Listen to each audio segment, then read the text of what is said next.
Welcome back to Two Marks and a Spark, YouTube show, wrestling podcast, whatever you want to call us. Just don't call us late for dinner because we're not that.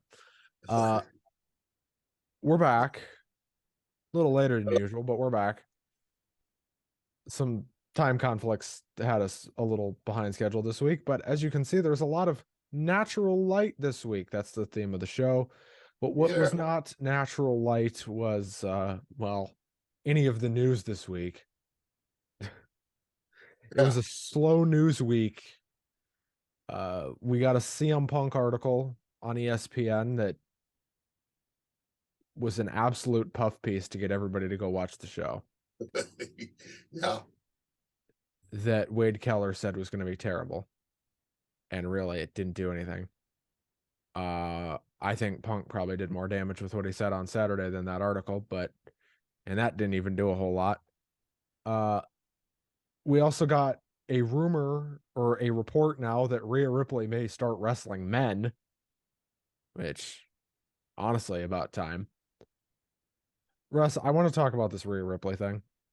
Yes.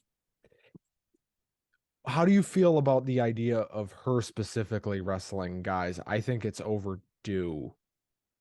Well, it worked with China Well, for a she could while. so visibly I kill some think, of these guys. yeah, it depended on who they book her with. It I mean, just, don't put her in there with Cody, but or Brock, but Rey Mysterio, put her in the Miz Royal Rumble. That'll shake things up. put her in there with The Miz. Oh, everybody would love to see her beat the Miz. I That mean, would be great. here's why I say that. Because you know nobody's gonna get hurt. Miz ain't hurt nobody. Right. Maria sure as hell ain't hurt nobody. Yeah. So it's like you're She's trying to go got, for she looks like a movie star. that might be It'd be like like the female rock at the movie box office in a few years after she's done wrestling. oh yeah, I could see it. But it's kind of funny. We talk about how good these matches are sometimes, but I think Rhea Ripley versus The Miz might be like a top 5 all-time make sure nobody gets hurt match. Like Yeah, because nobody's getting hurt in that match. And because Miz doesn't hurt anybody. right. I don't know if you've noticed that, but you've never seen anybody point the finger at Miz as somebody that gives you a legitimate injury. Right. And Rhea sure as hell don't hurt nobody. So Yeah. like they could call it the freaking pillowcase match probably because that's what you're going to be landing on pretty much. Let's talk about Raw. I'm going to Okay. call this the We Put It in Park show. That's good. Good. Yeah. I felt like there's kind of things are kind of shifted into neutral. They don't seem to be, they're not making you excited for Money in the Bank. Russ, I have to admit, if I didn't write down what happened on this show, I don't think I could tell you.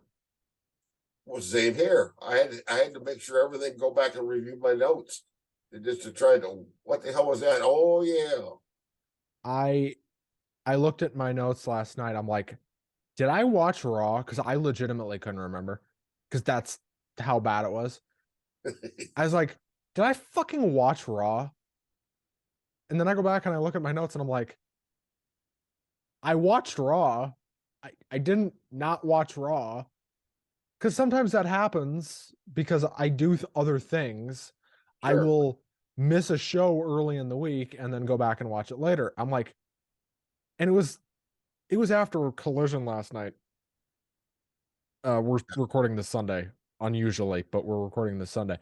And I was like, and it was like 9:30 Central, and I looked at my phone and I'm like, oh fuck, did I watch Raw? Then I look at my notes and I'm like, I watched this I don't remember this. Because there's nothing to talk about here. Well, if you rewatch it right after watching Collision, it's going to be a whole different gear they shifted into. That's for sure. I mean, one feels like they're going 75 miles an hour and the other feels like they're going about 7. Yeah, they feel like they're going 75, 80 miles an hour, but do they know where they're going? do they have a destination in sight, or are they just making it up every day as they go along? Depend for AEW. Yeah, For most of it, I think they know where they're going, but for one specific thing that we'll talk about later, I don't think they have a damn clue. all right. Well, this show starts Raw, rather, from some arena in Wichita that I didn't write down the name of. It's some bank. I know that because Yeah. See, you used to be able to remember these names. Now they're named after all of these freaking businesses, and who the hell can remember? Another bank, another finance company. I'm gonna gamble and say it was a bank. All right. The we can't remember the fucking name bank. There you go. Arena in Wichita. Surprised a tornado didn't whip through there. That would have livened the show up, wouldn't it? Well, it would have made for some excitement. Yeah, they could have had a Texas tornado match. Wouldn't that have been interesting? Rhea Ripley comes out. This woman is so over. Right? They refuse to boo her no matter what. She is a mega heel, and they refuse to even consider the idea of booing her. She's all hugging on Dominic, and then he'll grab the microphone and they want to drown him out so he can't even talk. So they put the new women's world title that looks like the world heavyweight title with a white strap. Right. I don't know what it is with these women's titles. Why are the women getting the white straps now? I mean, I don't care. That's kind of I can't remember when exactly they started that, but that's a WWF thing going way back that far, I think.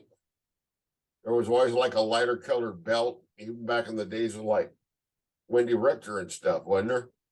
Yeah, like the men's belts always used to be black and the women's were kind of brown. It's the weirdest it's the weirdest thing, and I don't know how to explain it. It's white. Maybe that's Vince's idea, Thinking about white cotton panties, and he wants the belt to be that color. Or his cocaine addiction. I mean, yeah, well, you can't be that old and do that much and not be on drugs. I'm sorry. It was possible, but unlikely. Let's put it that way. Probably on steroids of some kind. Almost certainly. Have you seen him? Yeah, he looks ridiculous. like he stepped right out of like the 19. He looks like freaking Errol Flynn. He looks like Gomez Adams. Oh, that's a good one too. Yeah, good. So Gomez, very, very, very old, feeble. Thin Gomez. There you go. Because remember, Gomez Adams did go through a fat stage. I forgot about that. Well, Rhea comes out. She gets the new title. Dominic comes running out. No music or anything. He just comes running like a knight in shining armor that he's not. Right. And then we get a swerve. That was interesting. Here comes Cody. Cody's over. Yep. I don't think that. Breaking news, ladies and gentlemen. Cody Rhodes is indeed over. Other news, the sky is blue. Cody comes out, he says he has nothing but respect for Rhea. I thought that was weird. I thought that was weird. I was like, why do you have respect for Rhea? That's random. Are you like the fans and hate Dominic, but like have a love obsession with Rhea? Because I totally understand. Could be. If he would have came out there and like professed his love for Rhea Ripley and called Dominic a scumbag, I would have been okay with that. Well, they didn't think of that one. No, but admit it, you would have been like, okay, I can get behind that. Sure. I think that most men could admit to going along with the storyline where somebody had like a secret crush on Rhea Ripley, I But they're don't afraid think to that's an tell her because they're afraid to tell her because they don't want to get beat up by her. well, the crowd boos Dominic right before Cody comes out, and Dominic tries to talk, and then here comes Cody. As you said before we started the show, or maybe it was even on the show, I don't remember. But anytime Dominic tries to talk, Yeah, it's just right. he can't. He's like Don Callis in that regard. Getting booed out of the building. Yeah. And it's not like MJF heat where they'll let him talk and then tell him to shut the fuck up and, you know. Well, he's not as good a talker. Even the people that hate MJF want to hear what he says. I mean, people want to hear what Callis says too, but They're enjoying being part of the show, though. well, Cody starts talking about how he basically says, "Did you really think you were going to be able to slap me last week and I was just going to kind of forget about it?" It's basically what he says. He's like, "You slapped me last week. Did you really think I was just going to forget about that just because I have to wrestle the Miz? Just let it go." You really think that was going to happen, Dominic?" Sir. He then challenges Dominic to a match. And you're probably thinking, well, that probably happened on this show. No. Well, what about next week? No. Try Money in the Bank. There you go. And when Cody said Money in the Bank, I went,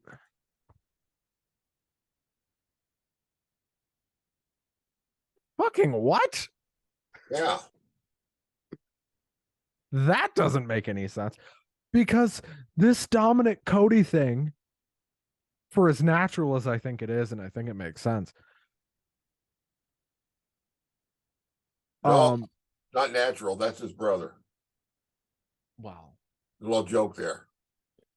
Nice joke.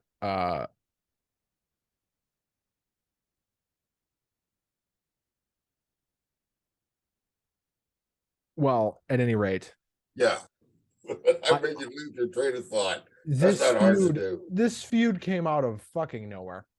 Yeah, well, yeah. Well, it's because, your daddy and my daddy and blah, blah, blah. But we don't really know a whole lot about it. I would presume that Cody is going to whip this kid's ass. Well, that would be the smart thing to do. Or like what could happen, because they reference Brock Lesnar again here. So clearly we're still getting Cody Brock 3 Electric Boogaloo.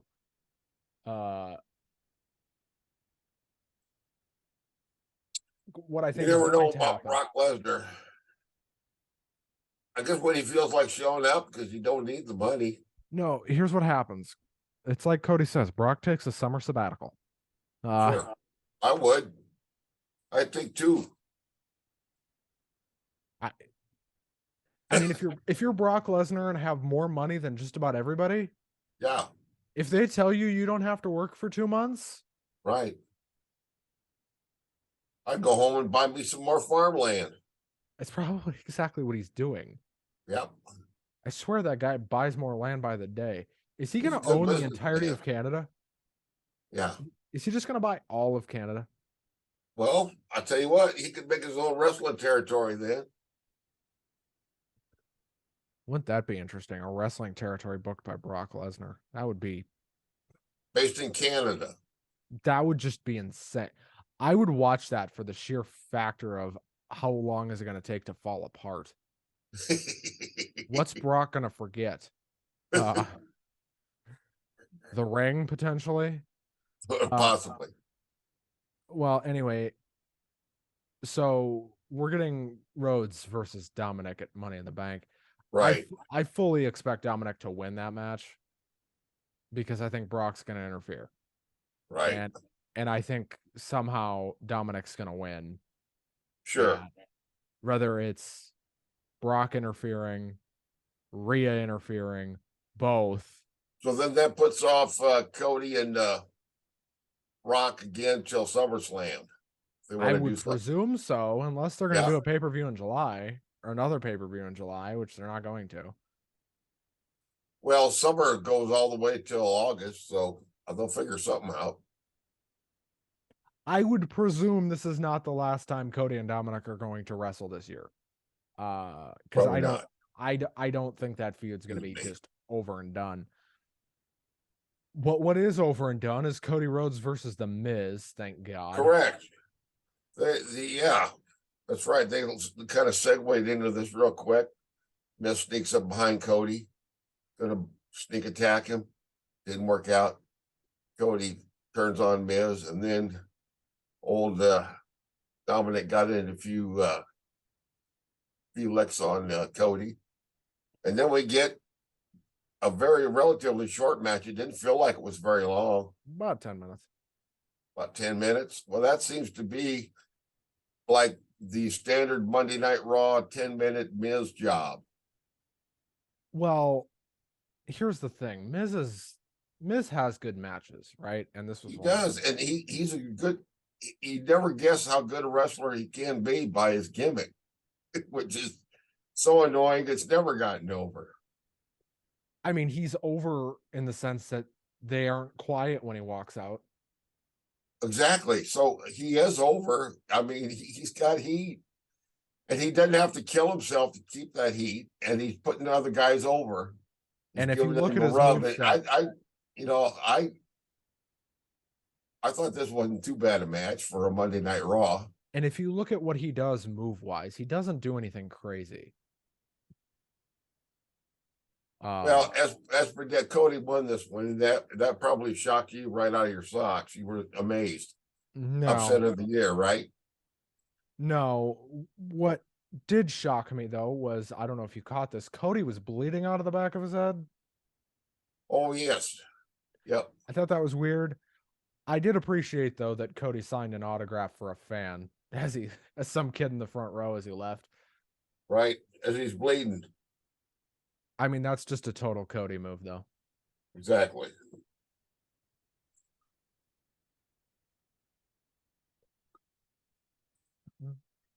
We have a backstage segment with Becky Lynch walking past Alpha Academy. Well, that's right. I've forgotten about that too. Otis and Maxine Dupree doing, I don't even know what they were doing. Hanging out looking stupid. It's Otis, Russ. Oh, he doesn't have a choice.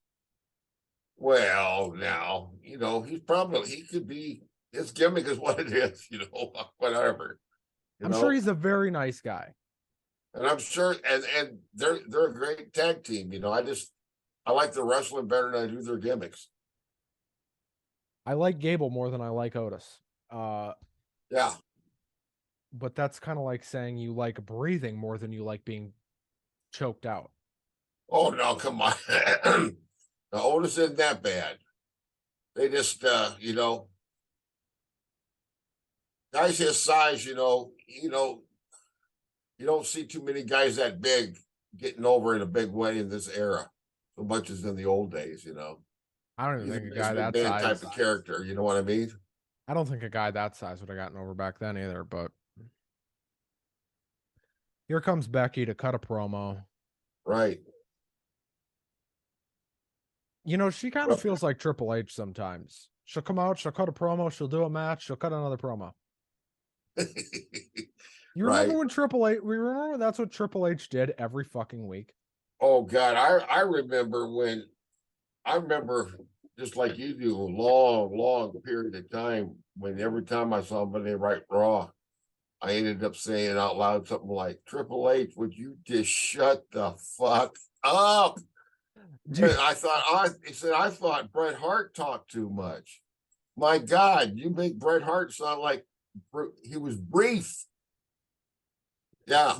He made Bret Hart look mute. I've never felt that irritated by Becky, but her talk is very, very predictable anymore. No, because Becky's entertaining. Well, yeah, she is, but especially in the ring, you can really go. I mean, there's a reason she's by the way. Yeah. Can we disregard any notion that Becky Lynch is not the top female in the company? Because she Sure. absolutely Yeah. is. Right. And you could And I'm make an looking forward to argument. seeing her working with Zoe. And Stark. you could make an argument that if Roman Reigns broke his leg tomorrow, she'd be the top person, period. Well, that would To be carry. interesting to see. I might enjoy that. If you were booking them, they could do that. But Like, they're probably not going to call you up and ask you. be honest with me. Yes. If you had to choose a face of the company, if Roman tripped, fell, broke his leg in half tomorrow, I don't think there's many people you're picking over Becky Lynch. Oh, Honestly. Name 3 people who would carry the company better than Becky right now. well, if I did, they'd all be guys. She's number 1 in the women's division, definitely. I mean, even guys. Who is there? Cody? I don't think Cody's the face of the company guy. Rhea. I don't. No, not quite yet. I don't think Rhea is face of the company either because I think she's a heel, and I don't think that works unless your name's Roman Reigns. Yeah. By the way, Rhea Ripley is fantastic. Yeah. And will probably be the biggest babyface in the company in 5 years. But she's not right now. But I also question whether she could work as a babyface just because of her size in that would it work, you know? Will it work is kind of more my question. Will she be able to kind of be the Rhea Ripley that has gotten her to the dance as a babyface? Sure. Becky comes out, cuts a promo. Right. Said she's done just about everything, but she's never won the Money in the Bank match. Which I thought she had. Which I thought she had won Money in the Bank, so I had to go back and look it up. She's not. She won the Royal Rumble. Yeah. Good. I'm glad you did that so I don't have to. Well, that's, established that that you're not going to look it up. But then somebody had to remind her there was a couple of other things she hadn't done. What else hasn't she done? She's won both titles. Yeah. I mean, she hasn't won Money in the Bank. That's like the only women's division thing that she hasn't done. Well, she hasn't beat Trish Stratus and she hasn't beat Zoe Stark. Like I said, I'm looking forward to that, but that's not what this was morphing into. That's down the road. How do you feel about Zoe's promo? About her mic skills? Boy, am I glad they put Trish with her.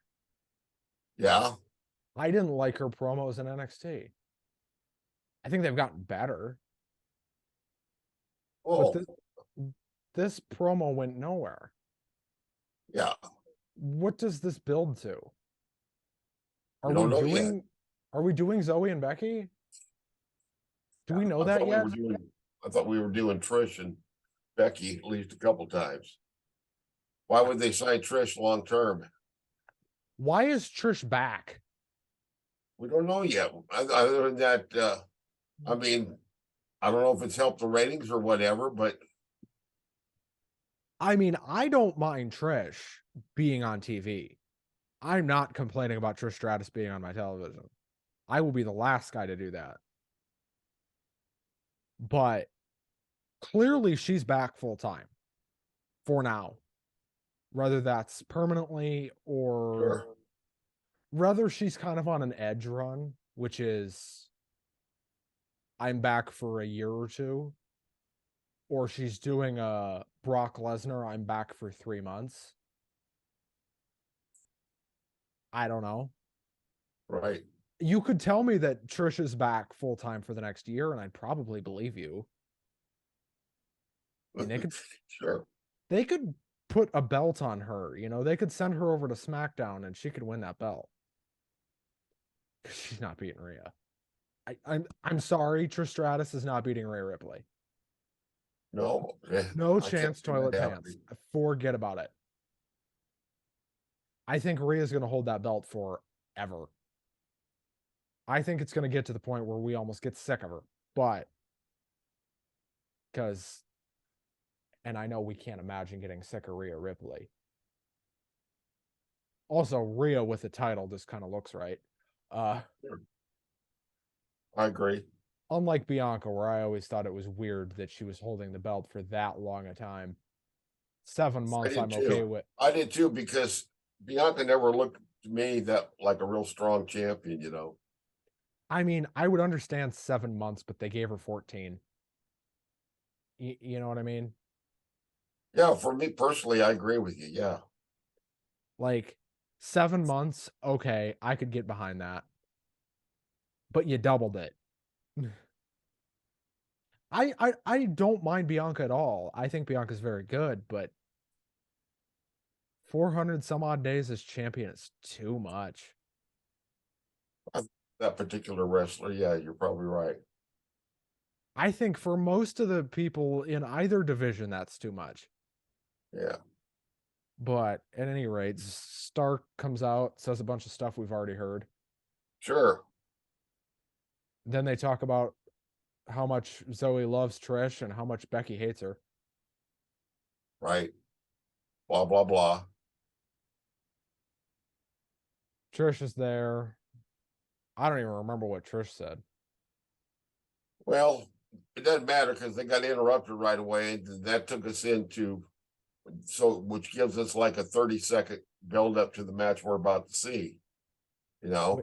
Which was already announced as Becky Lynch versus Chelsea Green. Of course, Correct. we saw the flip of this. So this little segment they were just trying to give a little promo to a match down the road that we don't know what the hell it's going to be, and it's entirely possible they don't either. I would prefer it to be Stark and Stratus against Lynch and Lita. That would be my preference. Sure. Or you know what? Bring back Molly Holly. Fuck it. Molly Holly, if she can still go, that would be great. She's one of the most underrated female wrestlers ever. I think part of the reason why her skills got overlooked is because she was there in the Divas era, and she was never a TNA type of wrestler. She didn't have to be. She could go in the ring, and she never got pushed as much as I thought she should have. But in that era, the Divas champion was not like a great wrestler type of champion. That's not what the whole idea was based on. No. Understatement. Understatement. Well, we saw the flip of this match with Lynch and Chelsea. We saw Lynch and Sonya in the qualifier. Right. This was probably Chelsea Green's longest singles match since she's been back, and that's a fucking disaster show. Yeah. Lynch wins with the disarmer. Good match, short match, right. Less than 10 minutes. Sure. Right. Most of the matches are short. Yeah, well, go ahead. We get a recap package of Becky Lynch's husband, I mean Seth Rollins, retaining the title. Right. Isn't it weird how they do a Becky Lynch segment and then immediately show Seth Rollins? Sure. I was like, are you trying to jam it down our throats again? Sure. It's like Macho Man and Miss Elizabeth. Are we going back to 2019? Because I don't want to do that. I don't want to do that. I don't want to go back to any era. I want to keep moving forward. Yeah. If I offered you, we can go back to 80s wrestling or just keep it moving. Hey, there was no good old days. 80s wrestling wasn't perfect by any stretch. All kinds of bullshit going on. Well, not only all kinds of bullshit, but there was no good women's wrestling, period. And if there was, it wasn't being promoted on TV in the United States of America. That's for damn sure. And I think we can agree women's wrestling has made this show better.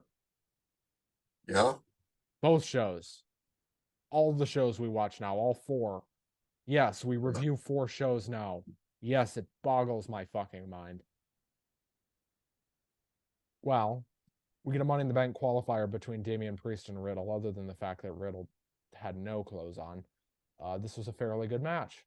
Yeah, well, he never has clothes on when he's working, but He can't work. I mean, the guy's kicks are real. This wasn't a great. Excuse me. This wasn't a bad match. I'm very glad that Damian Priest won. They made Riddle look good, but Right. And then comes our buddies in there to beat up Matt Riddle some more. What the hell? Ludwig von Drake and Kaiser Wilhelm. yeah, pretty much. Here comes Vinci and Kaiser, and they beat up Riddle. Exactly. Of course, referencing last week when Riddle did the opposite, beat them up. Yes, they did. We get a Kathy Kelly get the fuck off my television interview. Sure. Was I believe that was with Cody Rhodes, was it not? Yes.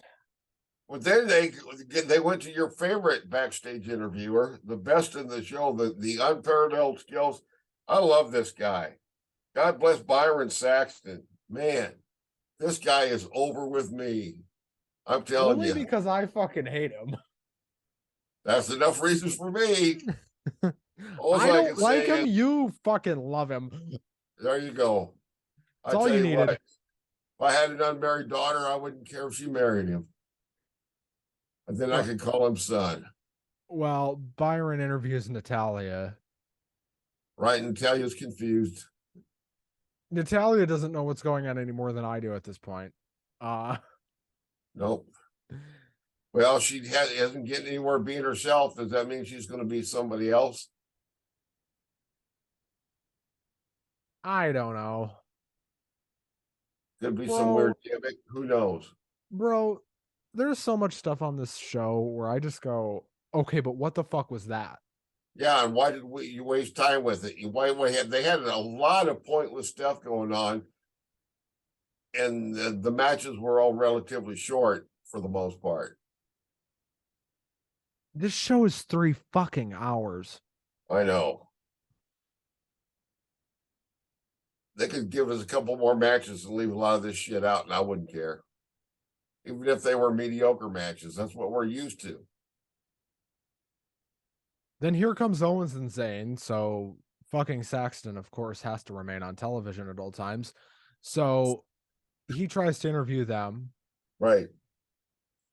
Owens was wearing a Mean Gene Oakland shirt, which I appreciated.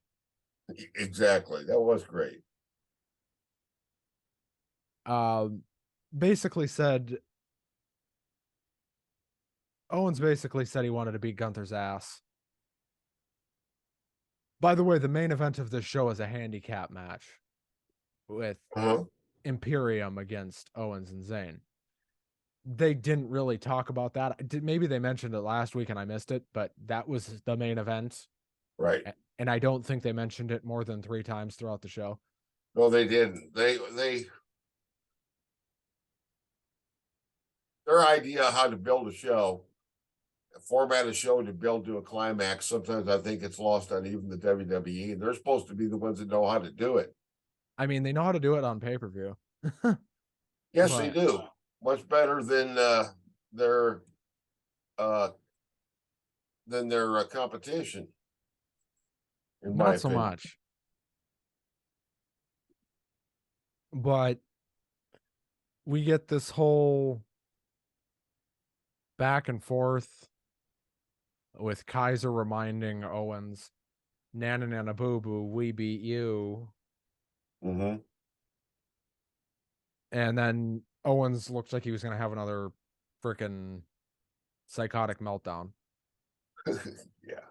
I feel like every week it's just Owens getting really mad.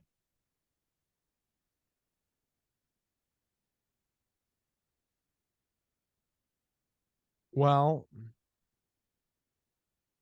this whole thing ends in Pierce making a match. Right. I don't even remember what match it was. Then we get Jinder and his friends. Right. They challenged Shelton Benjamin and Cedric Alexander. Because the job wasn't done because they can still stand. Are they going to fuck them in the ass, break their backs, and make them humble, or? That's right. There you go, Sheiky. Is that where we're going here? Exactly. We'll have to see. Apparently, we're going to get to see that again. I look forward to that. I look forward to diving headfirst out a window. Exactly. Bronson Reed and Ricochet go to a DQ. What the Right. fuck was this supposed to be?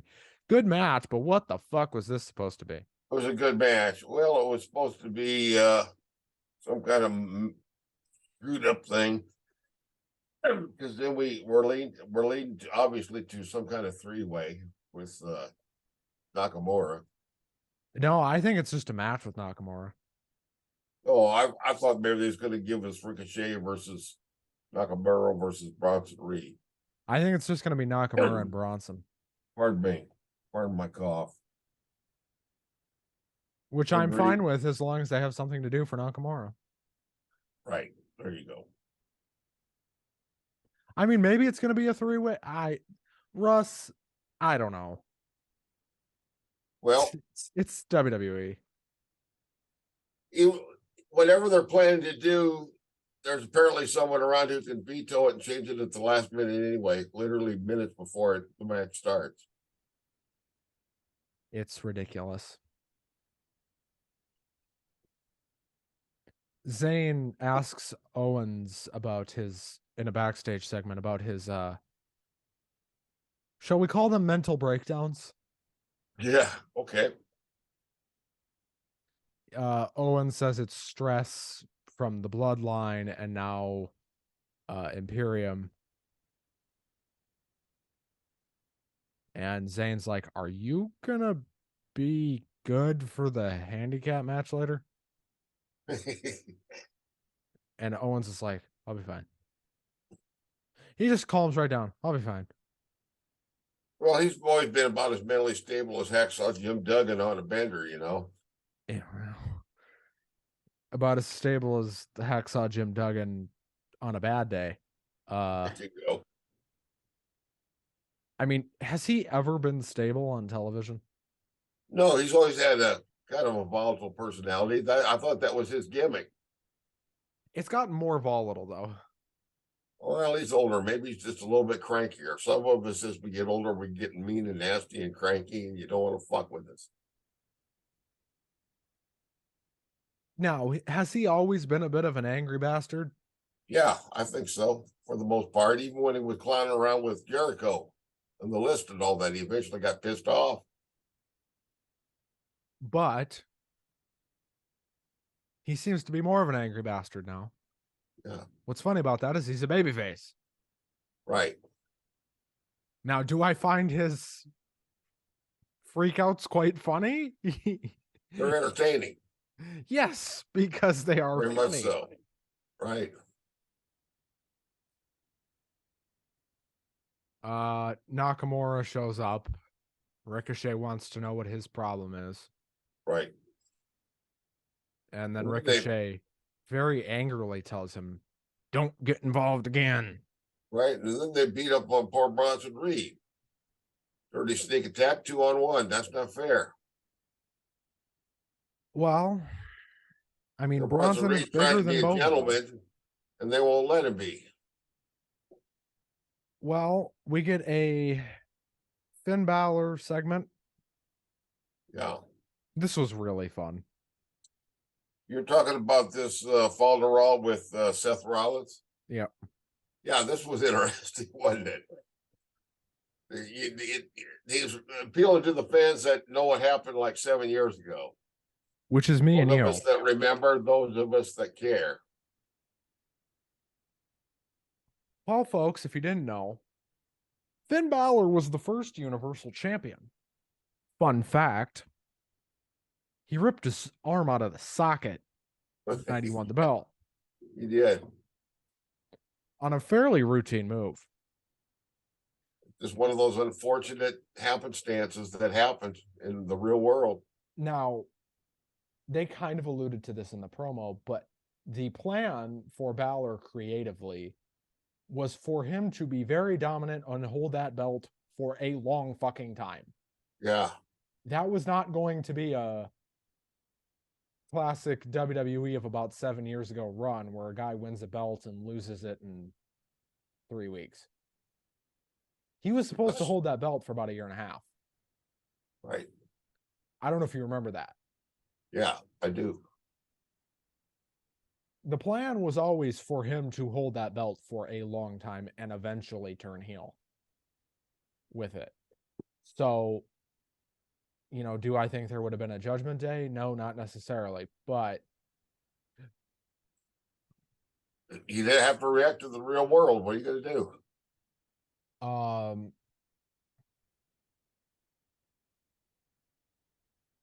So these two have a very good back and forth, a lot of working, a lot of shooting. That was the theme of the week. We'll get more to that later. This ends in a match being made official for Money in the Bank. It's Balor versus Rollins for the World Heavyweight Championship. Correct. The new one. The new old one, because it's the same belt, but different. Exactly. What's old is new again. I didn't see the match. I saw the beginning, I saw the entrance, and I saw the end. Baszler versus Rodriguez. I swear I went to the bathroom and this match was over. Yeah, well, it wasn't that long. It was Shayna Baszler won it. Well, this I is saw another that. example of where quite often I'll find like two tag teams. I really like one of the people in the tag team and don't much care for the other one. Well, Raquel doesn't have a tag partner. I like Raquel Rodriguez and I like Shayna Baszler, but I don't like her tag team partner. But I was glad to see her get a singles win. I didn't like the fact that this match was like, what was it, 2 minutes, if that? Yeah, it's just a little time filler. Like I said, look at the crap we sat through, and they could have given this match a little time to breathe. I mean, you're telling me we couldn't have cut out the Natalia interview? Well, something urgent going on with Natalia and Byron Saxton. Your favorite, Byron Saxton. Best interviewer in the history of broadcast television. I mean, he's better than Howard Cosell. You are on drugs, sir. Okay. Do we need to drug test you live on the air? Oh my God. Well, I got a list of meds that are prescribed by my doctor. Well, that's fair enough. All right, there you go. We get another time filler of Gable versus Eric of the Viking Raiders. Correct. And we get Maxime Dupree and Valhalla along for the ride, too. Maxime Dupree with two X's, MAXX.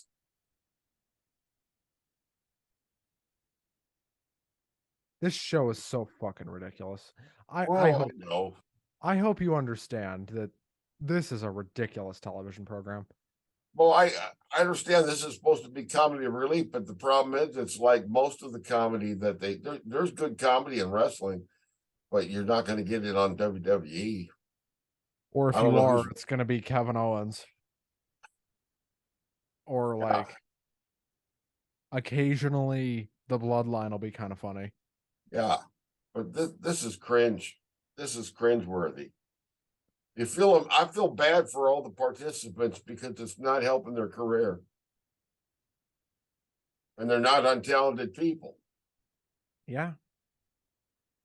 I mean, it's like I've been saying with the women's tag division forever. It's in fucking shambles and it's not helping anybody now. I mean, that's the problem with it. It's not helping anybody.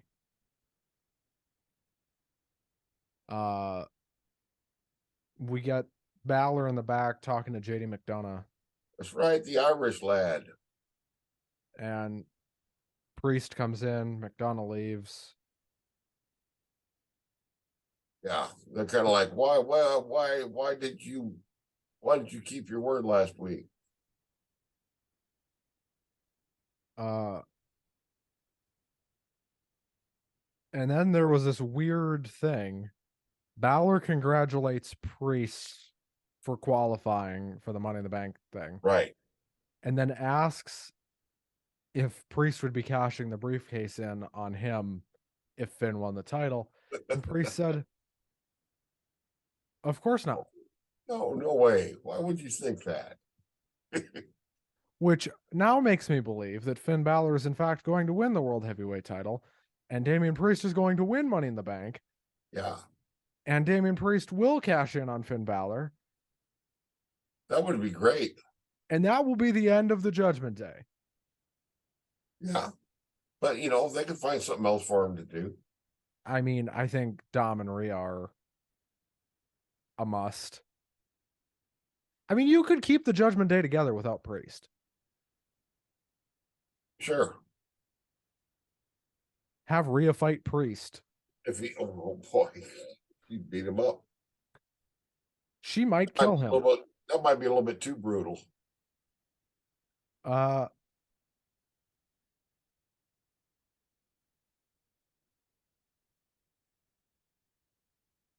Well, anyway. Yeah. We get a Kathy Kelly, Seth Rollins interview segment saying, are you sure you're prepared for Finn Balor? Seth basically says, I was born ready. Right. He then issues another open challenge for the title next week, which I can only presume will be answered by either Rhea Ripley, Dominic Mysterio, or perhaps both. Sure. Imagine. See what happens.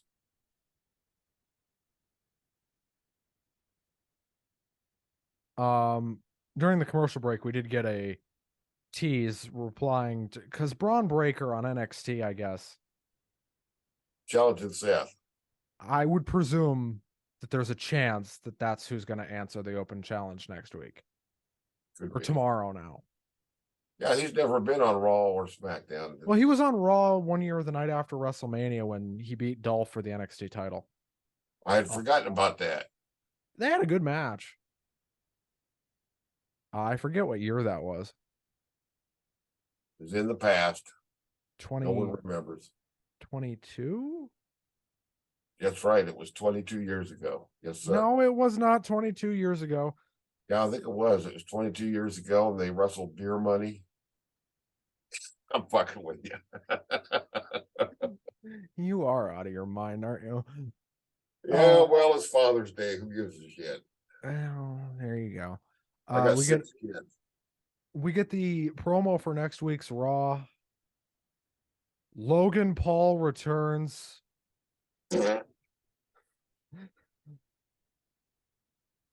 Fuck. I know. God, I was this one. I did not remember this guy. They got to go and fuck with my memory. It's like they do with Charlotte Flair. Just when you think they're not employed. Oh, I know. It's just really. Do we have to see this motherfucker again? Yes, Russ, we do. Okay, all right. I promised I'd watch Raw. I'll watch it.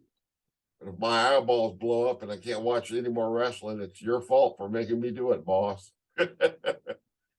Don't look at me. I'm not the reason we watch this fucking show every week. I know. We do it because we like it. Like is a strong word for Raw. I just hope we don't go blind watching this shit someday. Someday WWE is going to put a segment on Raw that's going to be so god awful that we'll actually go blind. Are we sure it hasn't happened already? You never know. I mean, 2010 was pretty fucking bad, bud. Yes, it was. Outside of the first month of the Nexus. Anyway. Man, I want to see Wade Barrett wrestle again. Total sidetracked. I want to see Wade Barrett wrestle again.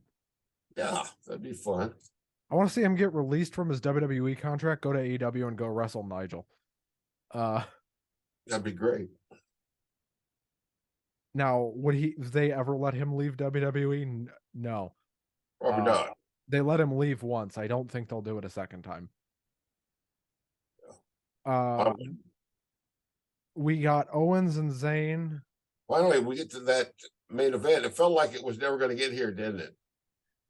Against Gunther and Kaiser. I was under the impression, because Vinci was involved here, I was under the impression that this was a handicap match. That's what I thought too. I think that's the way they mentioned it in the promo from last week's show, but they never mentioned that in this show, or they played it down. This ends up getting switched to a tag title match, which I'd completely forgotten, because multiple times in my notes I have written Main event is Owens and Zayn versus All of Imperium handicap match. And then it's a tag title match. So I missed something somewhere. Yeah, what are you gonna do? Did they Hell, not announce this as a handicap match? I think I remember that happening. So I'm gonna say, yeah, it happened. Owens and Zayn retain the titles in a pretty good match. And if you didn't change the channel immediately, you missed the Denver Nuggets winning the NBA title. Okay, right. Because this was going up against Game 5. So the Raw rating was lower than usual. I don't have the exact number in front of me, but I know it was way lower than usual. Yeah. There you go. Well, let's talk about Uncle Russ's Comic Talk because we got more to promote than usual. Correct. Uncle Russ's Comic Talk. New episode just dropped talking about some rare items from the 1990s Image Comics. Also part of our interview with Ming Chen at the Des Moines Comic Convention. Tune in. There'll be more to come. More of the same coming next week. More of the same, only even better. Because like fine wine, it just gets better with age. Like me. Uncle Russ's Comic Talk. Don't miss it. Well, we will now talk about a fucking terrific Dynamite. Well, it had its moments. Man, the ending of that show was fucking brilliant. The ending of this show was fucking brilliant. Yeah. Art. Anyway, we get the show starts with Right off with a bang. the greatest fucking time limit draw you've seen. It was really, really well done. Adam Cole and MJF really pulled it on a great one here. And dude, Adam Cole is something fucking else. I'm thinking this can't end with a clean finish because it's going to be built. It's got to build towards something more with these guys. And so I'm glad it ended the way it did.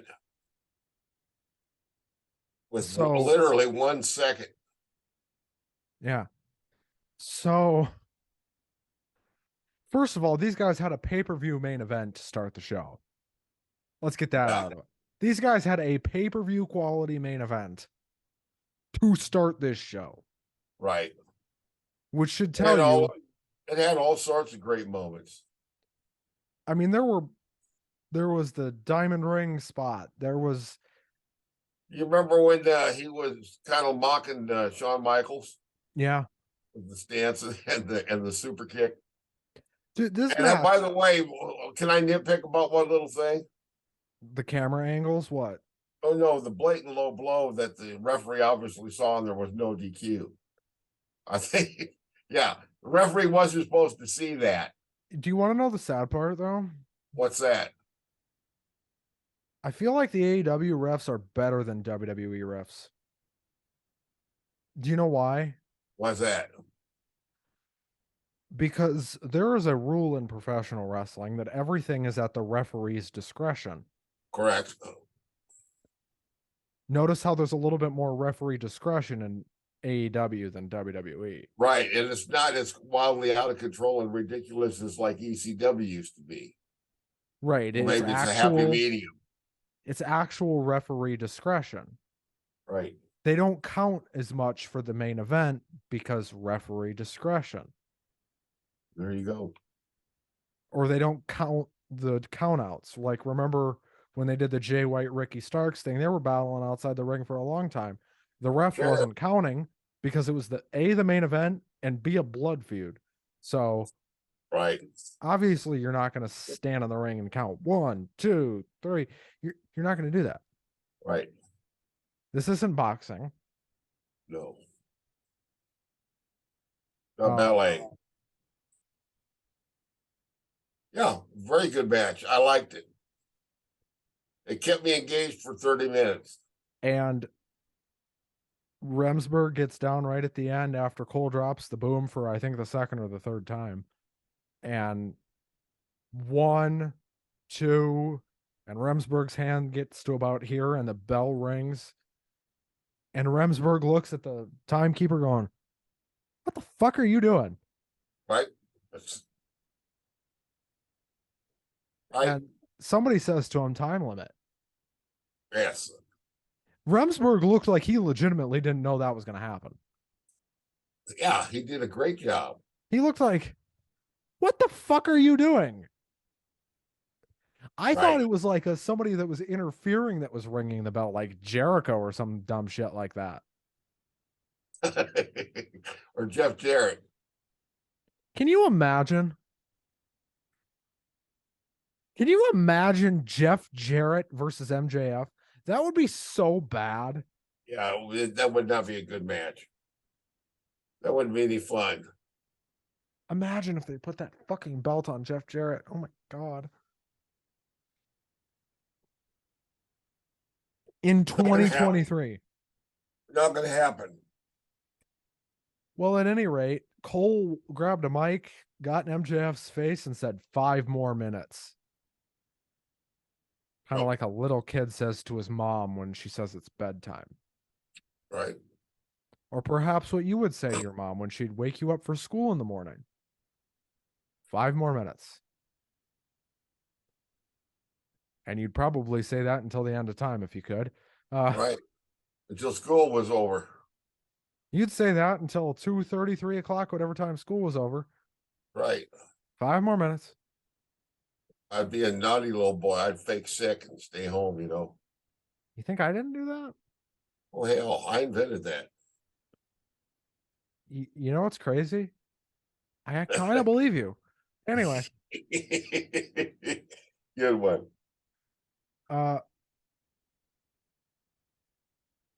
So MJF slithers out of the ring. Cole looks dumbfounded. Like he doesn't know what's going on. Frankly, I lost track of time in this match and didn't realize they were at time limit.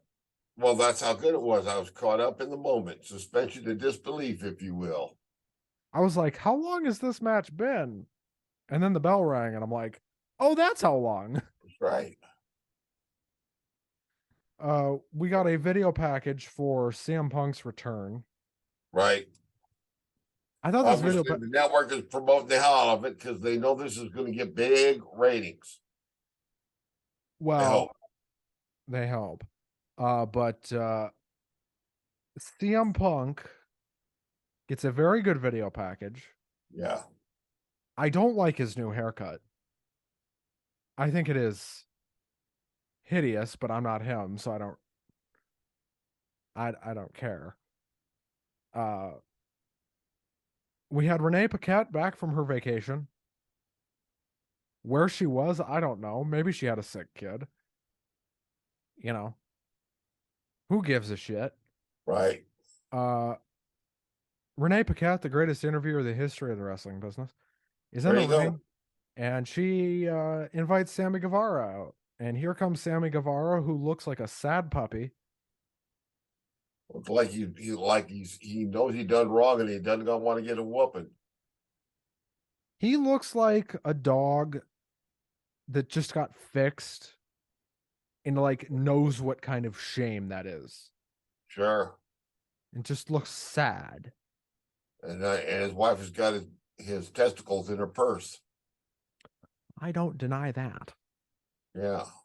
Although, to be fair, she's a black belt in Brazilian Jiu-Jitsu. I think I'd be a little afraid of her, too. Oh, God. I wouldn't want that woman to kick me in the head. I probably would never get up. She's scary, man. I know. Don't piss her off. She might be short, but that don't mean shit. She'll knock your brains right out. And then she'll say a prayer. She'll say a Brazilian Catholic prayer over your prone corpse. And then probably stomp your head one more time while you're laying there. Yeah. I picked that up from the behind the scenes thing. And I always thought that was ironic, quite often. And you see the baddest of the heels, the most evil, wicked people. Then you see them backstage and they're always the ones that are praying. It's interesting. Have you been watching that all elite reality show that they've been doing? Well, they did about 4 or 5 episodes. I watched several of them You were on the fast watching that? forward. I, I I didn't even bother. I was like, I'm not watching this. I This just was watched it out of it comes on right after Dynamite. It was, and I thought, well, I'll just keep watching this till I get bored. I've heard it was fine. Yeah, It was a time killer. exactly. A lot of made up. If you just watched the Wednesday night wrestling show for a couple hours and you got a couple of brews in you, you're mellow, you're relaxed, you're in a receptive frame of mind, so you'll see. All right, what the hell is this on TV now? Let's see what they're going to do here. It is reality TV, which means heavily scripted. Let's put it this way: it wasn't anywhere near as bad as that Hulk Hogan thing. Hogan Knows Best, or whatever the fuck that thing was. Oh my god. Dude, like, okay, listen. We need to do a special on Hogan Knows Best. Oh my god, that was. We need to review Hogan Knows Best. We'll do that sometime in the future. I don't know where to find it, but if I can find it, I'd rather watch Hulk Hogan's Rocket Wrestling from the Saturday morning cartoons. That's a lot more entertaining than Hogan's Knows Best. Dude, I could sit here and talk about paint drying, and you'd probably more fucking entertained. Yeah. Well, anyway, fucking Guevara, who isn't entertaining at all. Right. Wait. Yeah, but then his buddy Darby comes out to give him a little pep talk. His buddy Darby comes out, and he's basically baby facing all over him. Correct. And Sammy comes across like a real pussy here. Which Sammy is a pussy, but that's not the point. Right. I don't like Sammy Guevara, everybody. Then Jericho comes out. Old pucker lips. Looking angrier than ever. Hey, Chris. I'm older than you, buddy, by about 10 years or so. But here's the thing. When you have a distended belly, one doesn't always want to go around shirtless in public, you know. At least I got the decency to wear a damn shirt when I'm out in public, guy. Come on. Imagine. I mean, he has lost weight, but now he looks kind of like an old baked potato when he's tan, you know. Yeah. Kind of weathered and wrinkled and toasty. Well, Jericho comes out, gets in Sammy's face, and basically tells him he's nothing without him. Right. Which I agree. Oh, man. Jericho is the heel here, and he was right. Right. We had Jericho and Sting have a face-off for presumably the first time ever.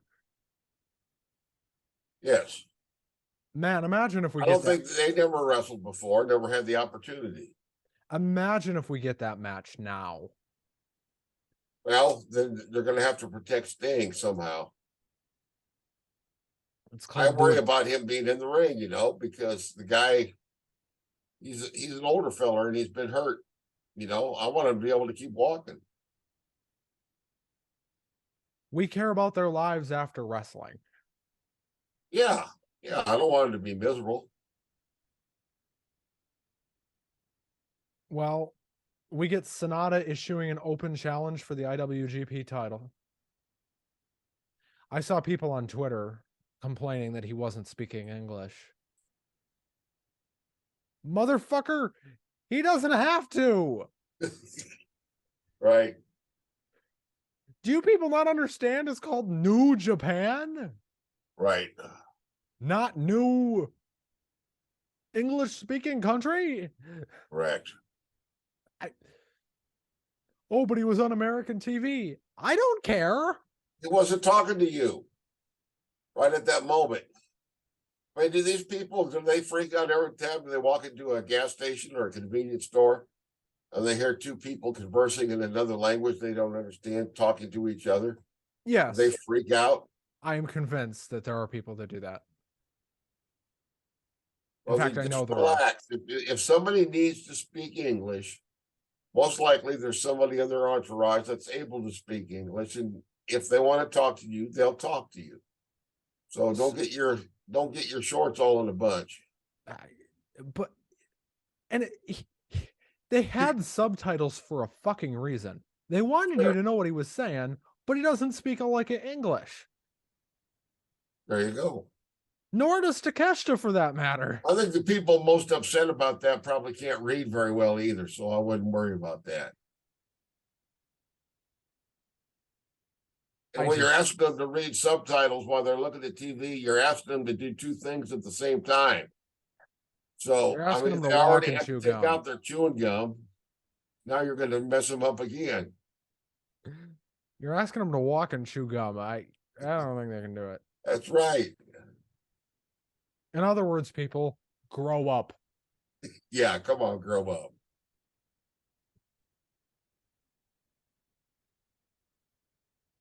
up. This next match got cut short very clearly. Yeah, that was next one was Keith Lee. Keith Lee, Sting, Darby Allin, Orange Cassidy, and against the Mogul Embassy. This was a good match. I remember all their names. Mogul Embassy. This one was Swerve Strickland, Brian Cage, and Gates of Agony. Gates of Agony, yeah. The tag team. Right.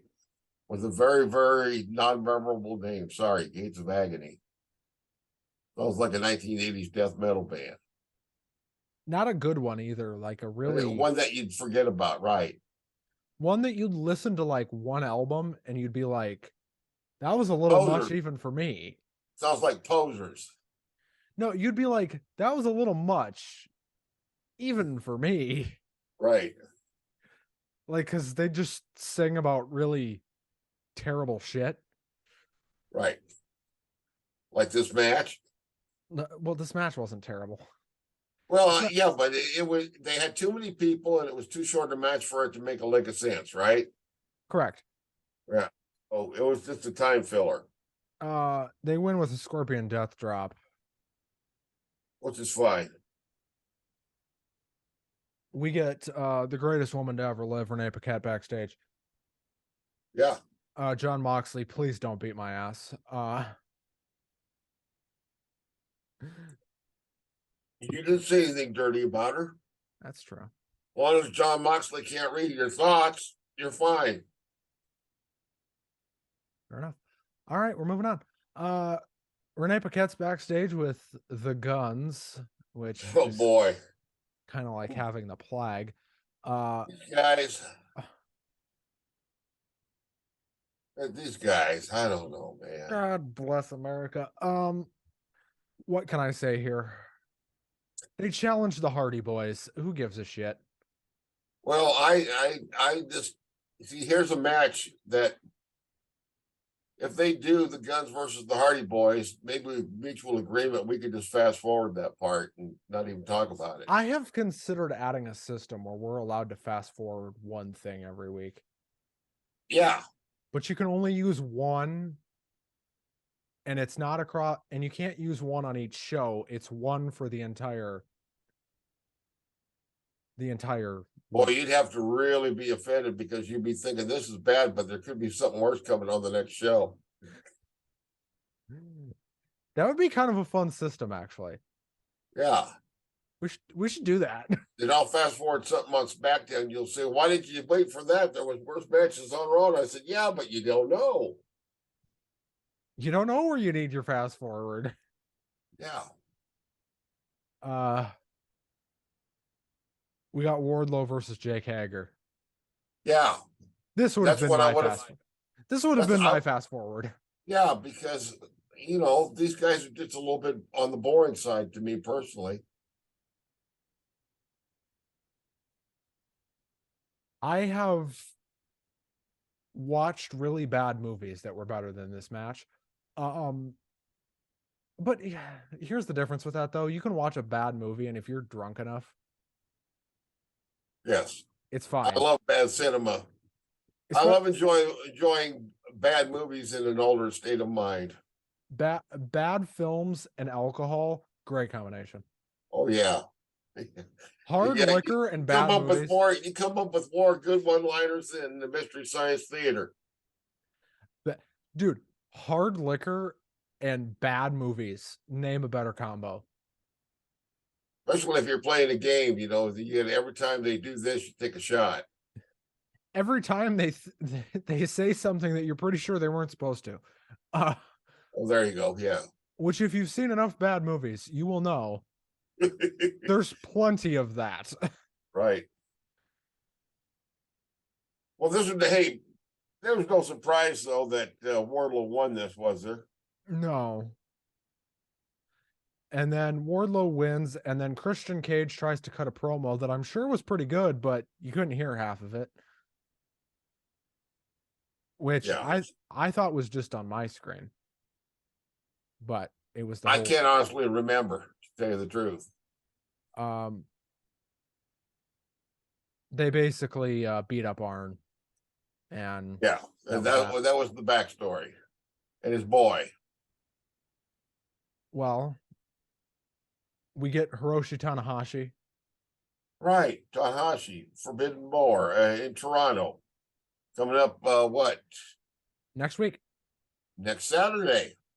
We got more idiots complaining on the internet that he didn't speak English. To that, I repeat what I said in the last segment. Shut the fuck up. All right. Who cares if they don't speak English, you know?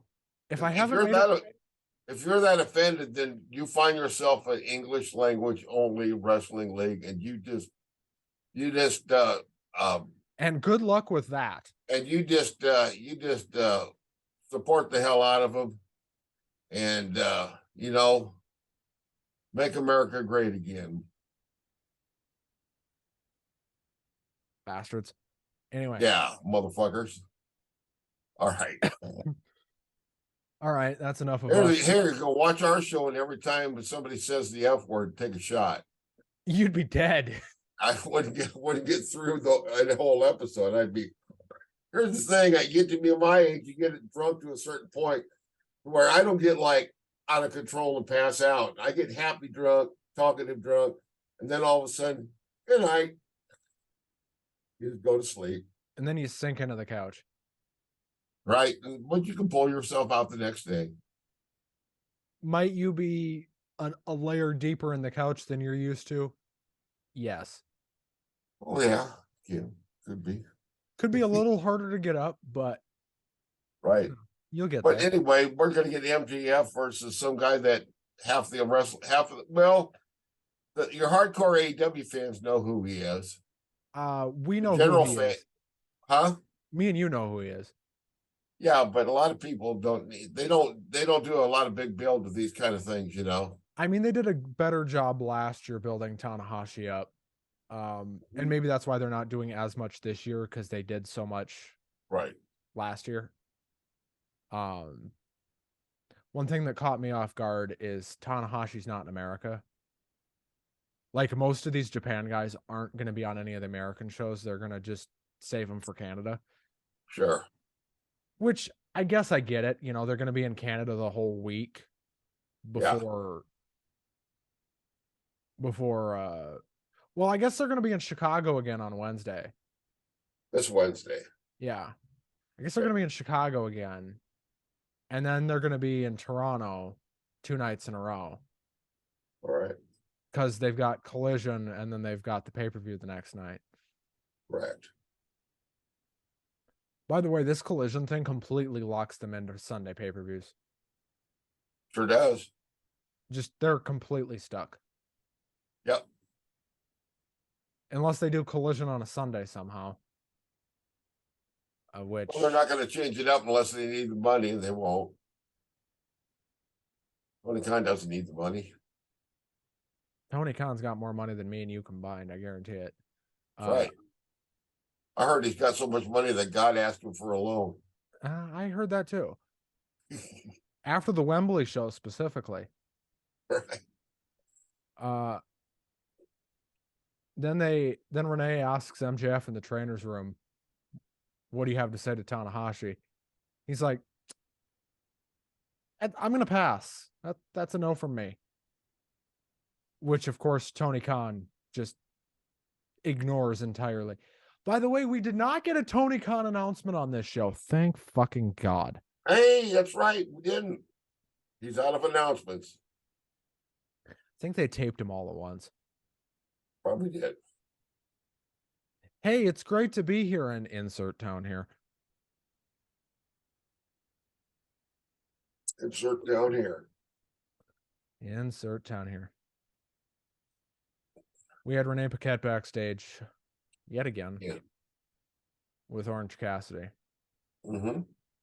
This ends in a tag match being made for next week. Katsura Shibata is going to be back on TV, thank God, with Orange Cassidy against Sabre and Garcia. I think it's going to end up being Sabre versus Cassidy at the pay-per-view. All right. For that title that nobody gives a shit about.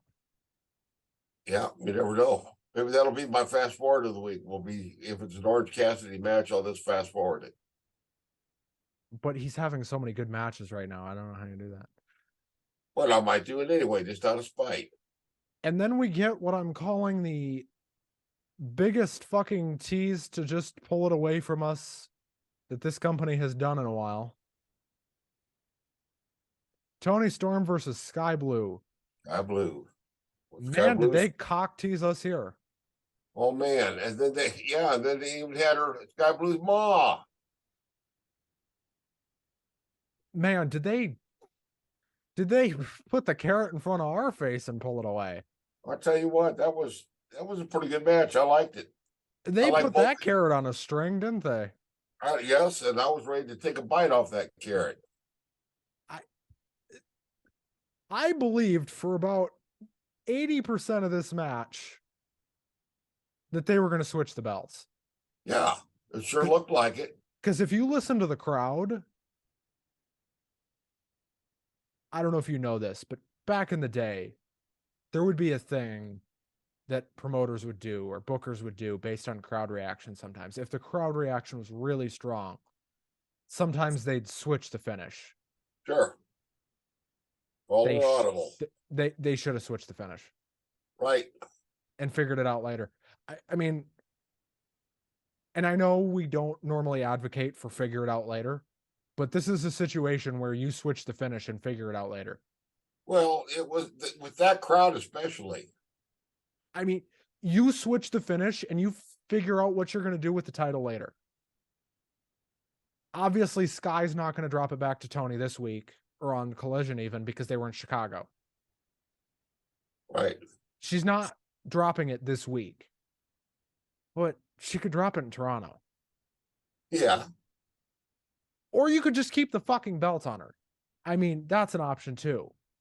But like, it's fucking wrestling. You can switch the finish and figure it out later. It's not that big of a deal. Correct. Would it have been that big of a deal for Sky Blue to win the title here? It would have been great. Would have been good for her. Yeah. Would have legitimized her. Well, yeah, but they thought we needed to see something else. And see Sky Blue's poor mom getting paint sprayed on her and shit and harassed. And she slapped him a couple of times. But, yeah. Do you know how funny I would have found it if when the ref was down, Sky Blue's mom jumped the fucking barricade and just started hammering Tony Storm's face in? That would have been funny. What if that's how Sky Blue would have won the title? Well, then they'd have to bring in mom on an angle, you know? I mean, they had Aubrey Edwards wrestle Friday on Rampage. I did not see that match. Right. I have no interest to see that match. I don't even record Rampage because that's how much I give a shit. But if you want to see it, you can find it though. If you want to go out of your way. If you hear that there was something extraordinarily good. Tony Storm. I'd rather watch Judy Bagwell on a forklift match. I don't ever want to see that match again. Tony Storm retained the title. She shouldn't have. Yes, she did. Can we agree that they should have switched this? Like, Yeah, it would if have been. Well, speaking of switching the ending on an Audible, here comes uh Nightingale. What's her name? Willow Nightingale. Yeah, but you could have done Yeah, this. and who's got the title she has because her opponent got injured and called it audible because something broken bone or something. You remember? I don't remember, but yeah, Yeah, Mercedes dropped the belt to her, which was the plan correct. anyway, but not there. It was going to happen, just not there. Yeah, apparently she got injured, and that's what if you can believe what one hears on the internet. That's what the interwebs say. Well, I guess the plan was for Mercedes Moné to be at Forbidden Door, and they were going to do Willow and Mercedes again at Forbidden Door, and that's Right, where Mercedes was going to drop the belt. right. Mercedes got hurt. There was also talk of title for title Mercedes versus Storm or Mercedes versus Hayter, depending on who was cleared. Sure. Obviously Jamie is going to be out for a while.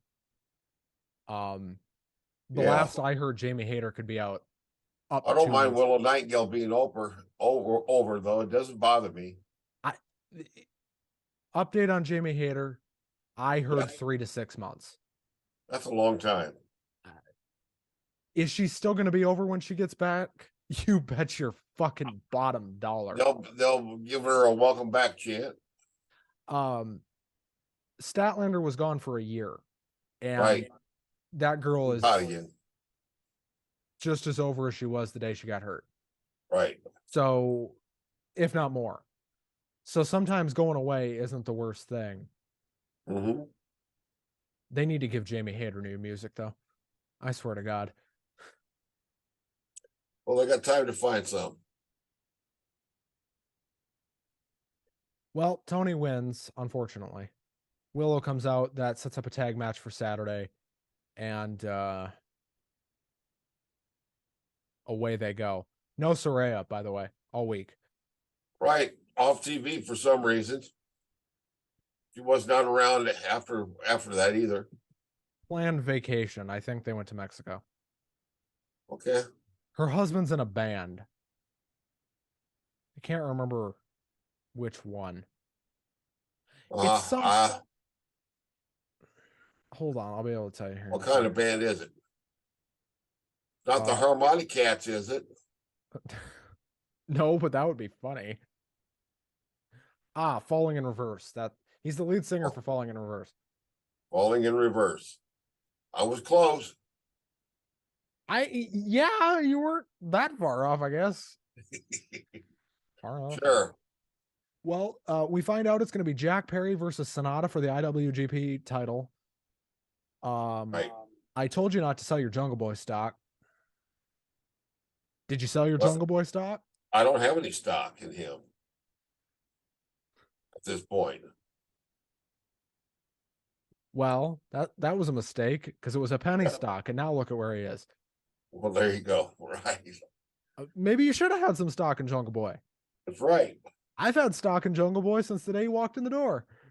Yeah, he's got a lot of potential, that young feller does now, doesn't he?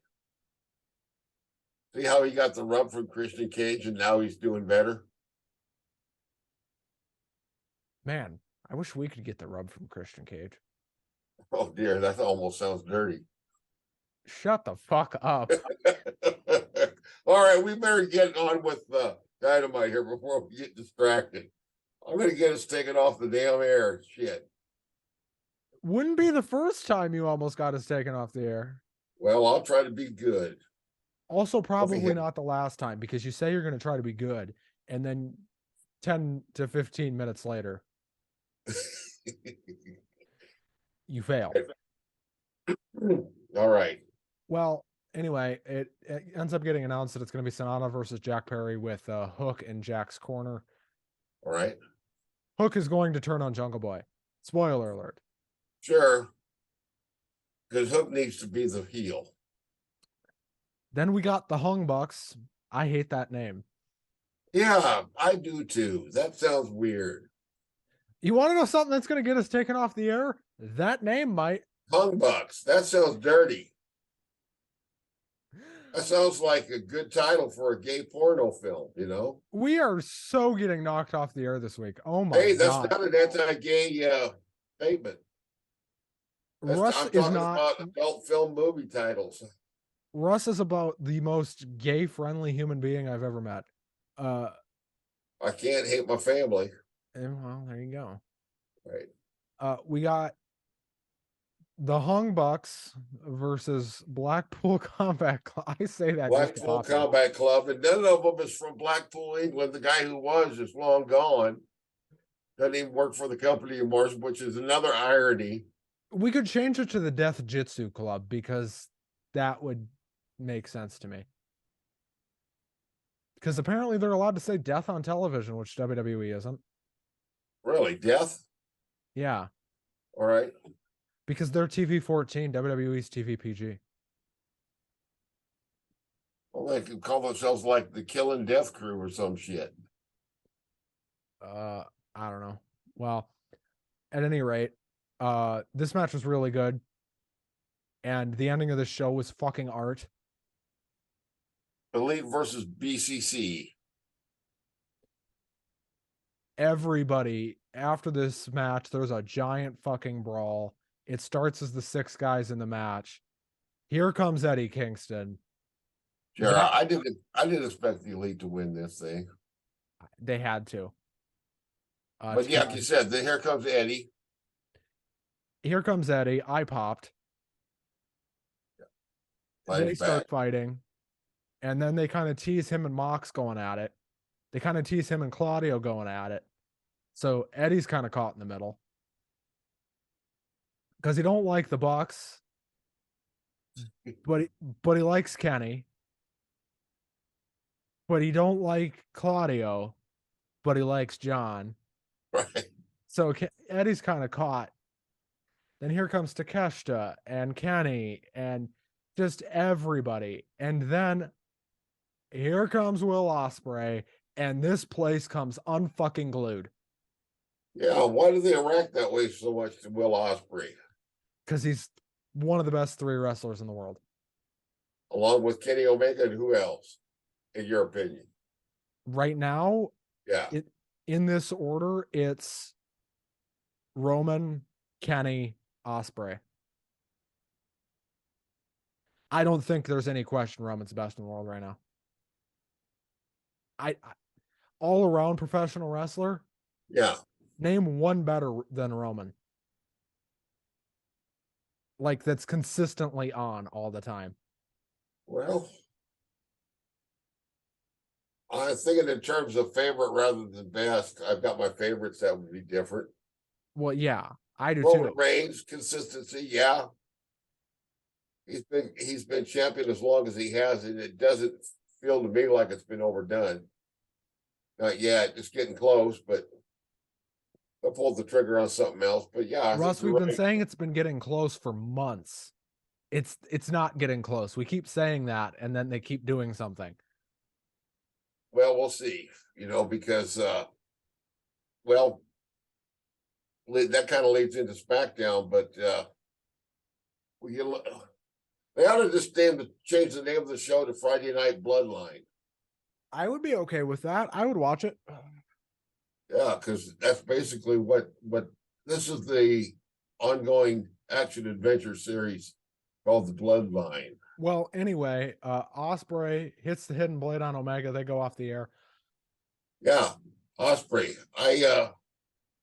He's not a bad wrestler at all. He's really good. Dude, he's fucking fantastic. Right.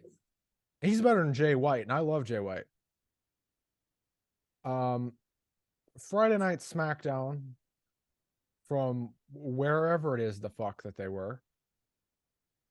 Oh, they were in Lexington, so they must have been... I'm guessing they were at the Rupp Arena? Lexington, Kentucky. The show starts with a long ass fucking video package. In other words, last time on Friday Night Bloodline. Right. That's kind of a good name for a show.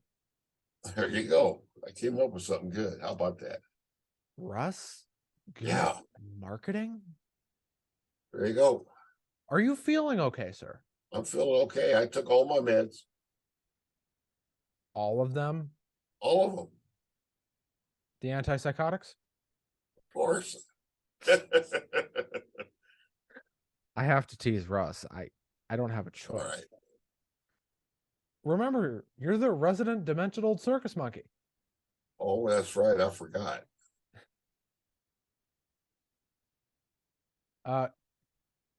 Caleb Braxton's backstage after this video package. Correct. Roman, as he's walking past Kayla, you could kind of hear it, just laughed when he looked at her and said, "Wise man, your girlfriend's here." You could barely hear it, but I watched it back on YouTube and you could. That's good. And Heyman just looks at her in disgust and He looks at her like she just had a third fucking eye or something breaking out in the middle of her forehead. He looked at her like she was some kind of subhuman creature. which Caleb Braxton is very good at her job, by the way. Yeah. Yes. That was a good segment. We then get a tag team gauntlet match to determine. Gauntlet. And boy, we had what? We had Hit Row and Street Profits and Sheamus and Ridge. Yeah, was it Ridge? Ridge, what's his name? Holland. Holland? Yeah. I'm almost thinking Holiday, like Ridge Holiday. Well, Pretty Deadly win this damn thing, thank God. Yeah, and boy, I tell you what, the more I see of them, they are impressive. What a repulsive looking gimmick and stupid names and everything, and they really are very good in the ring. Very good. They're good at getting you to not like them, but be impressed with their skills. Have you noticed that Raw is almost constantly put in neutral, but SmackDown is moving all the time? Well, do you think it's because they're on Fox? That could be. Part of it is because they've got the pressure to keep things moving at a more steady pace because it's a 2-hour show. Oh, and it's Fox. Right. And it just, they do primetime TV. They keep eyeballs glued to the set. I don't think we can underestimate the pressure of being on Fox, because Fox is much bigger than the USA Network. Right. Am I wrong? Whole world of things. Even used to have a movie studio. Well, yeah, they're owned by Disney now, so. Correct. People forget that they're owned by Disney. Correct. Exactly. That's why all of those old Fox TV properties are now owned by Disney. That means that Marvel Comics can now do comic books based on them all of a sudden. Wow. If they want to. Well, Disney also just bought the rights to Doctor Who in America. That's going to be weird. Yes, it is. That show does not belong on any Disney property, but it's. I don't agree. I don't agree with their decision either. I mean, I get it. Doctor Who makes a lot of money. Yeah. But, and you don't say no when Disney comes knocking with a bag of money at your door. Probably not. I mean, if Disney came to me and you and said, look, we want to put 2 marks on Disney Plus, but you can't say F anymore. You can't cuss anymore, but we're going to give you $5 million an episode. 5 million? Yeah. To not say fuck? Yeah. I could probably. No, it's 5 million a week, Russ. Oh, I could. Okay. That's even better. What would I do with $5 million a week? That's too damn much money. That would complicate my life unnecessarily. I'd say I'll do it, but you got to give me less money. How about $1 million a week? That'll work. It's roughly about $4 million a month. I promise not to spend it all on comic books. Yeah, just like I'd promise not to buy a yacht, All right. sail to Costa Rica and never come back. Were you surprised, by the way, Sammy saying that Kevin Owens congratulate Pretty Deadly? No, because they were still out there. Somebody had to go out there and tell them to shut up. Right. Owens and Zayn do just that.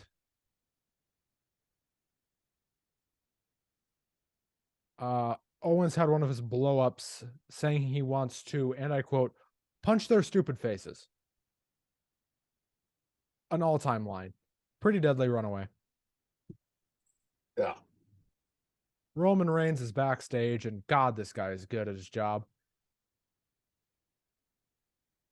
Yeah. He was back there with Paul. And he wasn't very talkative with the wise man.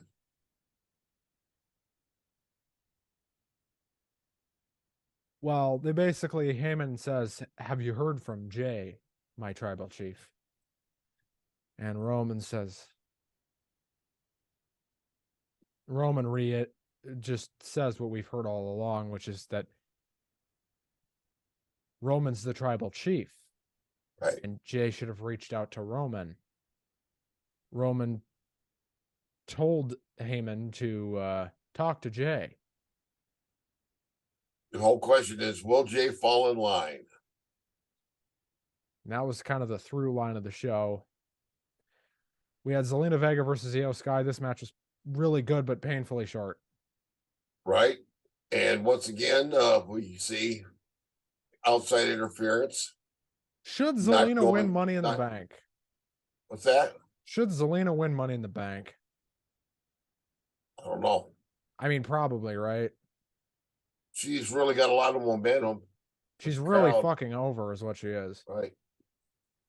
But I think this is also, we're seeing the breakup with the Io Sky and the name of the damn group. Damage Control? Damage Control, thank you. Yeah. I think Dakota Kai's hurt, so they need to hold off on that. Okay. So if you notice that they're still together in like a month and a half, it's because right. Dakota's hurt, so they can't. Right. You can't break up a group when one of the members isn't there. Right. But Zelina wins this one. Zelina goes for a handshake after the match. Sky hits her. They ought to know better than to ask for good sportsmanship from a heel. What's wrong with them? They ever watched wrestling before? No. No, I swear they haven't. Yeah. Anyway.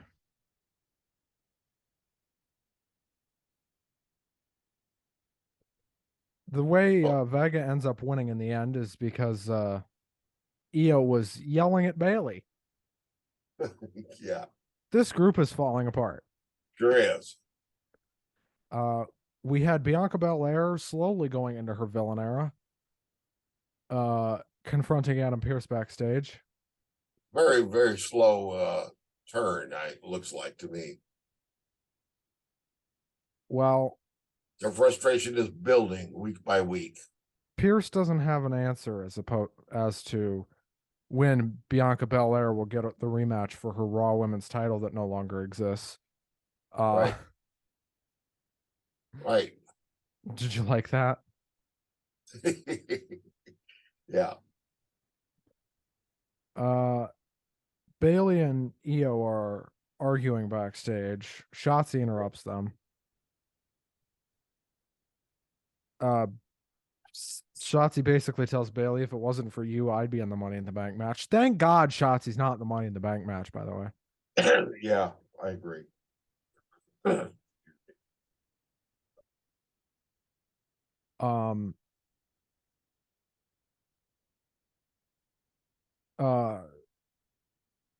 Shotzi says for Bayley to put her Money in the Bank spot on the line. Sky accepts, but this was a whole thing. I don't really get this. I don't know why they were doing this. Then we got the Grayson Waller effect. Right. With what's her name? With the queen, the returning queen. How can I miss you if you don't go away? Well, she keeps going away, but then she keeps trying to back up too soon. Never would be a good time. Well, maybe I would, she could retire and have some kids, stay home. That'd be fine with me. She'd probably slap me for saying that. Admit it, if Charlotte slapped you, it would hurt. Oh God. Yeah, it really would. She's a very strong athlete. You would probably lose a tooth or two. I lose a few more than I already have. Yeah. Well, Waller and Charlotte have a little back and forth. Yeah.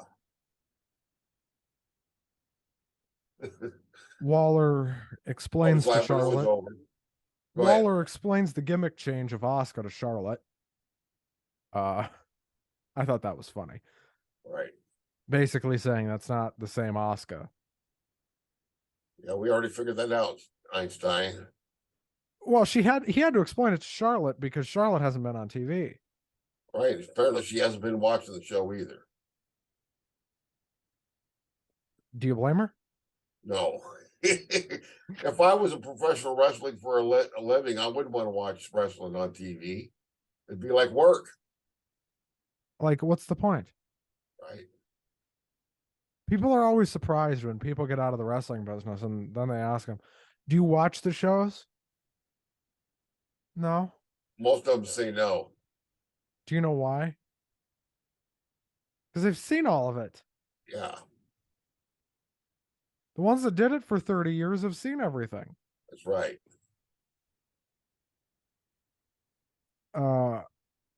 Here comes Bianca. Again.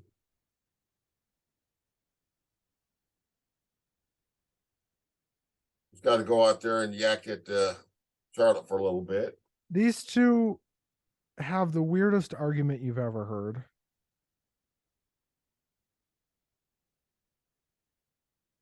Charlotte claims she's a champion even when she doesn't have a belt. That was a weird line. Yeah, that sounds like something that Ric Flair would say. Where do you think she got it? Yeah. Not like she doesn't have his phone number.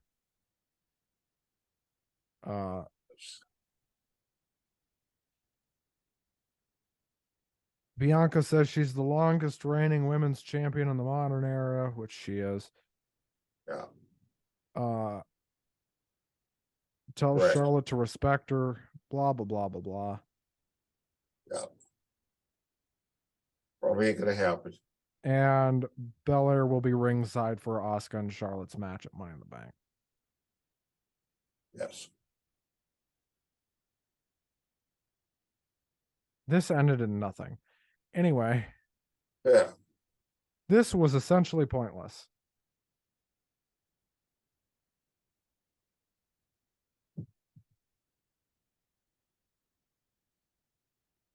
Yes, I agree. We get a backstage segment of Heyman trying to talk to Jey Uso. Yeah. The next chapter of the Bloodline show. They have a little back and forth. Jey doesn't want any of it.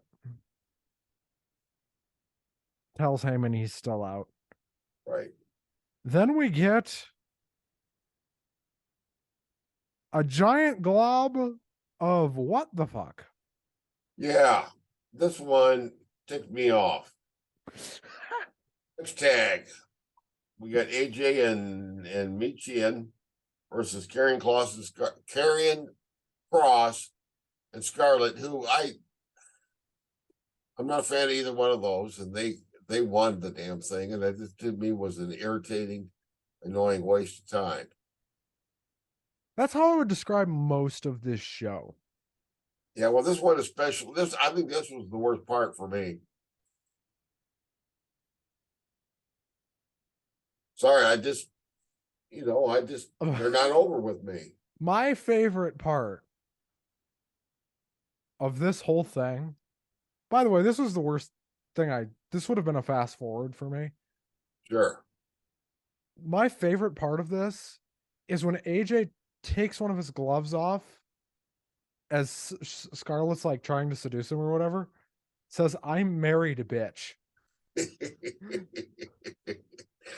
Yeah, Oh, that was a decision that AJ Styles made.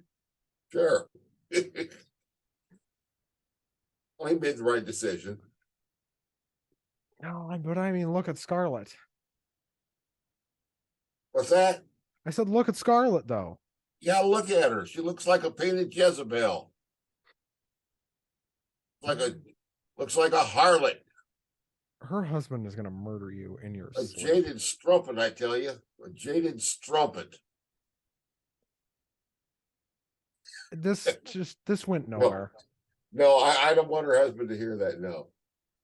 I was just kidding. Her husband is physically capable of murdering you with his own hands. I know, but why would he want the rap, you know? Killing a helpless old guy like me. Only problem he's got is he runs his mouth. Well, Cross wins. Correct. Yeah, this was not exciting. No. Karrion Kross has never quite clicked with me personally.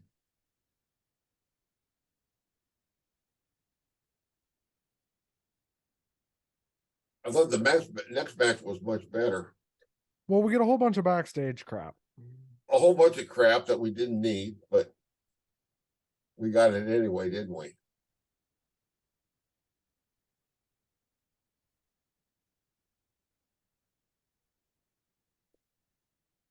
Well, we get a Rey Mysterio promo, a Santos Escobar promo. LA Knight comes out. I'm hoping he cuts a promo, but he doesn't. Right. And then we see all of about 2 minutes of Santos Escobar versus LA Knight. I thought it was crazy. Yeah. They do that about every week. They have a commercial match or commercial break right during the match, you know. But the timing of it's always a little weird. Yeah. You notice how they'll just ring the bell and go to almost right away to a commercial. Anyway, Escobar wins with a roll up. Yeah. Santos, LA Knight. LA Knight's still looking good, even though he's not winning. Jey Uso runs into Sami Zayn backstage. Sami just nods at him and walks away. And I think pretty much the rest of the show is like the next chapter in the Bloodline saga. Yeah, quite a lot going on, I would say. Well, there was a lot going on, but it was all Bloodline. Roman comes out. This guy has fake teeth, right? Like, have you seen his teeth? Yeah. They're so white. They're like, if he smiled with his teeth with the sun pointed directly at him, blind a motherfucker. Oh yeah.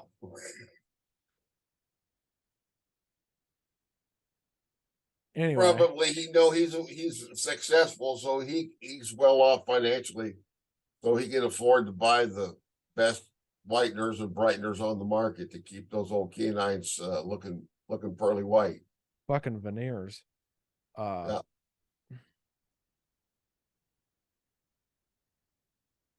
Anyway, I mean, his smile is a whole lot prettier than mine.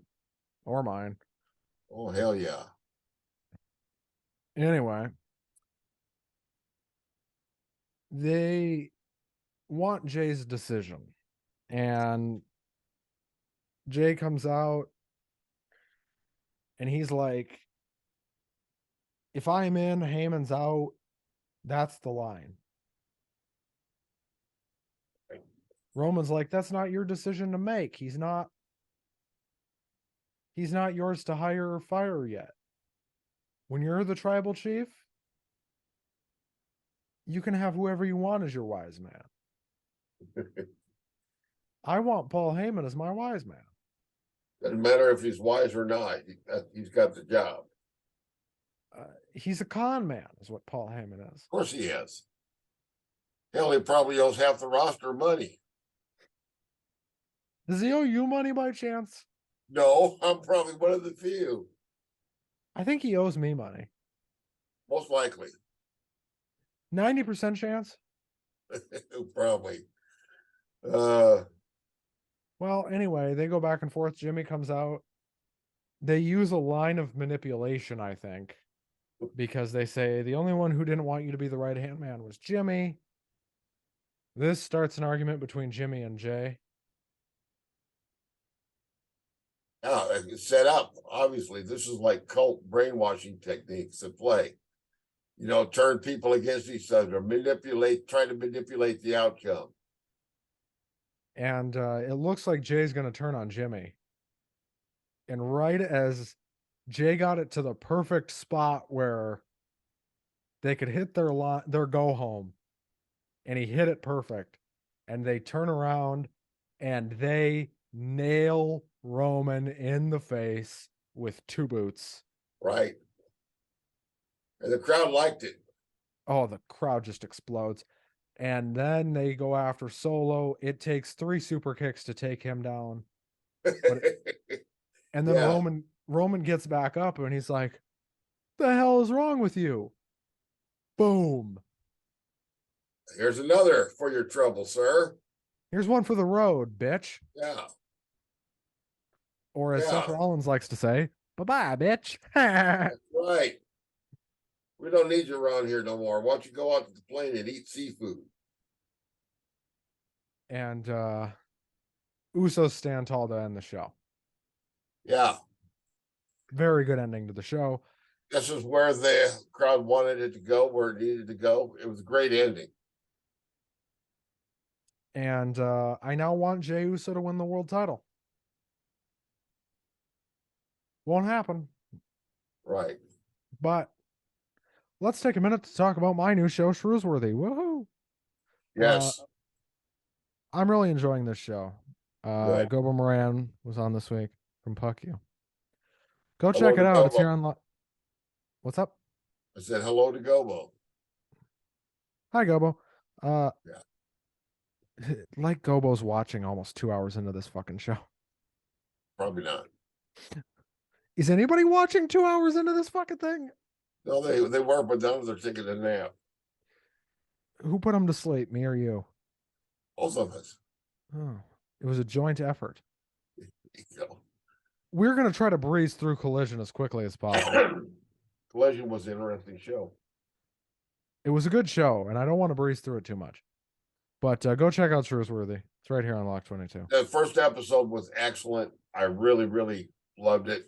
I highly recommend it. I'll post it on my Facebook page and on my Twitter and shit and all that stuff. It's Well, I have to say, Collision popped me right away. Yeah. Because they played Elton John. Exactly. Saturday, I had read that they got the rights to Saturday night, and I thought, perfect. Do you know what I thought when I heard that? What's that? I thought, oh my God, that's amazing. I thought Tony Khan spending some money. Here's the thing. Right. Original music rights are outrageously expensive. If you want to sucker me into buying into something, having Elton John music is a very good way to start. Yeah. And CM Punk was all over the video package. We are told that it will be Kevin Kelly and Nigel McGuinness on the call. Awesome. It is so good to see Kevin Kelly back doing Nigel McGuinness? Yes, both of them. Very much missed by me. We briefly got a small amount of commentary from Jim Ross at the beginning and end of the show, who obviously is not in the greatest of health, but it was good to hear him. He had a fall day of show. Oh man, that's too bad. I'll send you the picture. He has a massive black eye. Yeah, they referred to his black eye there. CM Punk, it was almost a repeat carbon copy of August of last year, or August of 21. Well, he got me right off the bat. when he said, "I'm tired of being nice." I'm like, what? Nice? When the hell were you nice? I don't remember any such occasion. Are you talking about when you stage dived? No, I'm just talking about in general, you know. I mean, he says, "I'm tired of being nice." And well, okay. That mean he's going to be more surly? Well, he cuts a promo. Yeah, this was an amazing exchange. He cuts a very good promo. Yeah. I'm not sure if he's a heel babyface or just Pepsi Phil. Pepsi Phil. There you go. We may start referring to CM Punk as Pepsi Phil. There you go. He said we're allowed to call him whatever we want. Oh, really? Well, I'll keep that in mind. So Keep that in mind, most definitely. I would not insult his wife, though. I've heard that doesn't end well. Right. Oh, I wouldn't do that. I wouldn't do that anyway. Well, He had an interesting promo, but they're obviously using the real life dislike between him and the Elite to do something because he mentioned it. It'll be interesting to see where it goes, you know. And he's got the world title in his bag, by the way. Right, exactly. He brought his boots, which is not going to leave him in the ring. Nobody else can fill his boots, and nobody else has won that title from him. And he's the real deal, and he's not a counterfeit buck. That line right there.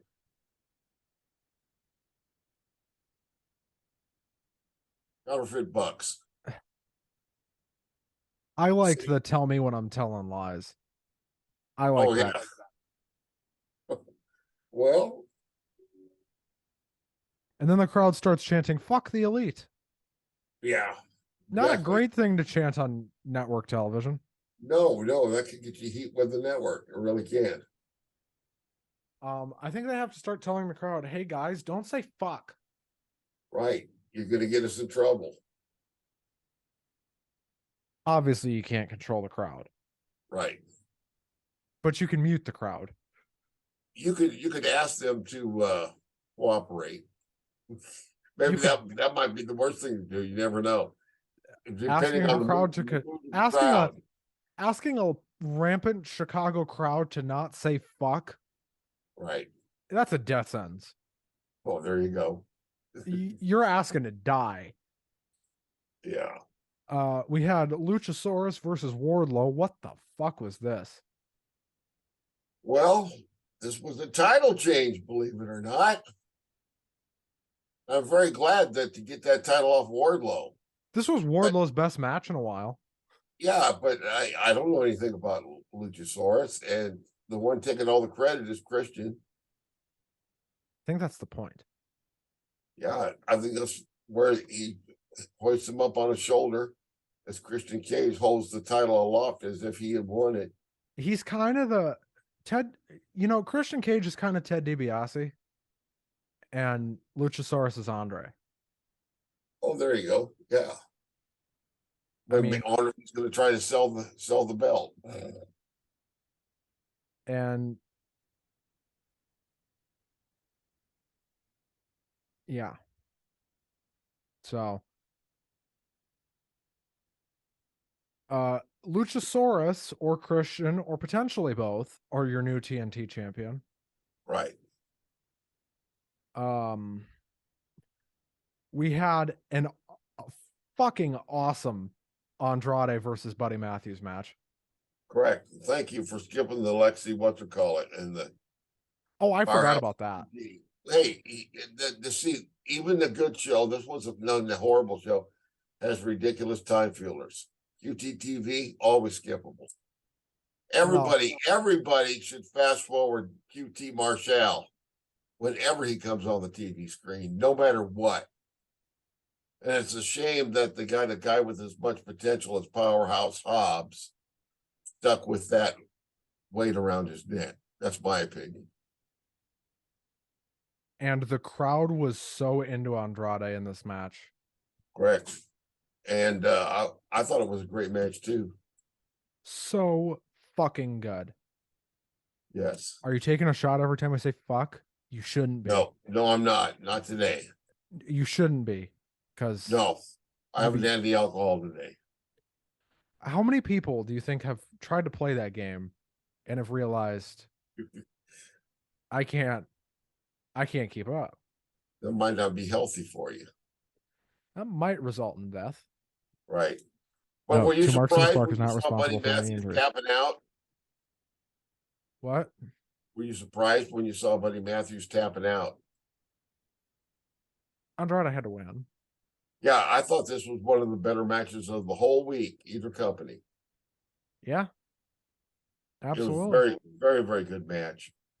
By the way, I think every good match next week is going to be AEW. Do you know why? Because it's fucking Forbidden Door. Right. That card is so loaded, Russ. It'd be a lot of fun. That's next Sunday. Yep, week from today as we're recording this. Right. Then a week from then Money in the Bank is the next Saturday, if I remember right. Yep. My old brain can remember things now and then. Yes, I can. Well, then we got a little promo from a guy I'd forgotten about, Scorpio Sky. Where's he been? He been hurt? I don't know, but we got a video package. Yeah, so apparently we're going to see him some more. Been a long time. I would take him versus CM Punk. Sure. I think it'd be a good match. We got Tony Nese in the ring. Yes. And the return of the Redeemer. Miro comes out, and God, is this guy fucking over. Yes. I enjoyed this a lot. He did all his Miro shit. He got over big time. And my God, I hope they do something with Miro. Yeah. I think he's so great in the ring. He apparently, I don't know what, he hasn't been on any of their shows for a very long time. And but he's obviously stayed in shape. And then we get the women's tag match, Sky Blue and Willow Nightingale against the Outcasts. Sky Blue gets just the biggest fucking pop. Punk got the biggest pop of the night. Right. Well, she's Chicago area, is she not? Yeah. Okay, that's what I thought. She's from Chicago. I liked it. I liked that match very much. Here was the deal. Punk got the biggest pop. Unquestionably. I think Sky Blue was probably third. Yeah, I think you're right. Behind Miro. Yeah. What a huge pop for him. People are so glad to see him again. It was Punk, Miro, Sky. I mean, that's what they were into. I can go along with that. Yeah, I think so. Maybe Andrade, but even then, they knew Andrade was coming. They knew Miro was coming too, but they didn't know when Miro was going to be there. They knew when Andrade was. All hail the Redeemer.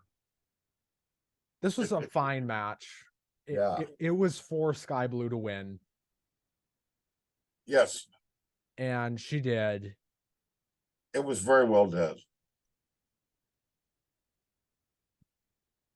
And then we get a Ricky Starks pre-tape. Right. Part of that tournament. Declaring himself for the Owen Hart. For the Owen. And then we get a pre-tape announcing a concession stand brawl against Mark Briscoe. I have no desire to see this match. This might be your fast forward. If we do that, how much they're going to do a concession stand brawl, but it's not going to be like they did back in Tennessee back in the 1980s. The Tupelo concession brawl. Yeah, I called it the concussion stand brawl because everybody in that match got a fucking concussion. Yeah. Well, I'd hate to see that happen again. I really would. We get this fucking Acclaimed segment. Oh my God. Yeah. This would have been my fast forward. Boy, it's just kind of embarrassing, you know. And I tell you who drags down the segment more than anybody else, and that's Daddy Ass. Tony Schiavone did the best he could here. Well, he looked out of place and awkward, but Anyway, hello. Had to say hi to somebody stepped in the room. Yeah, I agree with you. Tony Schiavone, he looked about as comfortable as like a milk bucket under a bowl. Yeah. Anyway, we got through it. It was just a promo segment. Now, Kevin Kelly runs down the card for Dynamite. Yeah. Wish we could get Kevin Kelly on Wednesday night too. Can Kevin Kelly just replace Excalibur? Oh, that would be awesome. That would be the best move they made in a long, long time. Can we get Kevin Kelly, Tony Schiavone, and Nigel McGuinness just permanently? Sure. Yeah. I'll take that. I'll take Schiavone and McGuinness, and then they could let poor old Jim Ross just retire and enjoy his retirement, and sit at home and heal up and grow his weed. we shit on Excalibur, but that guy is not. That guy is not bad at his job.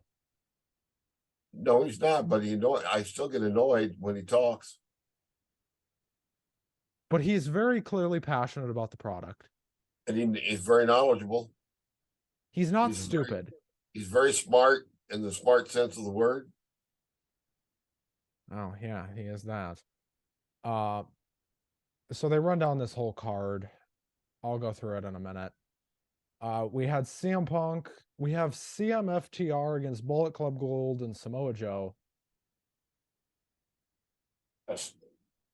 Every single one of these wrestlers are people that I respect and admire in the ring. And man, if this match didn't make Jay White look like $10 million. Boy, he's impressive. Jay White versus CM Punk, that would be a great match too.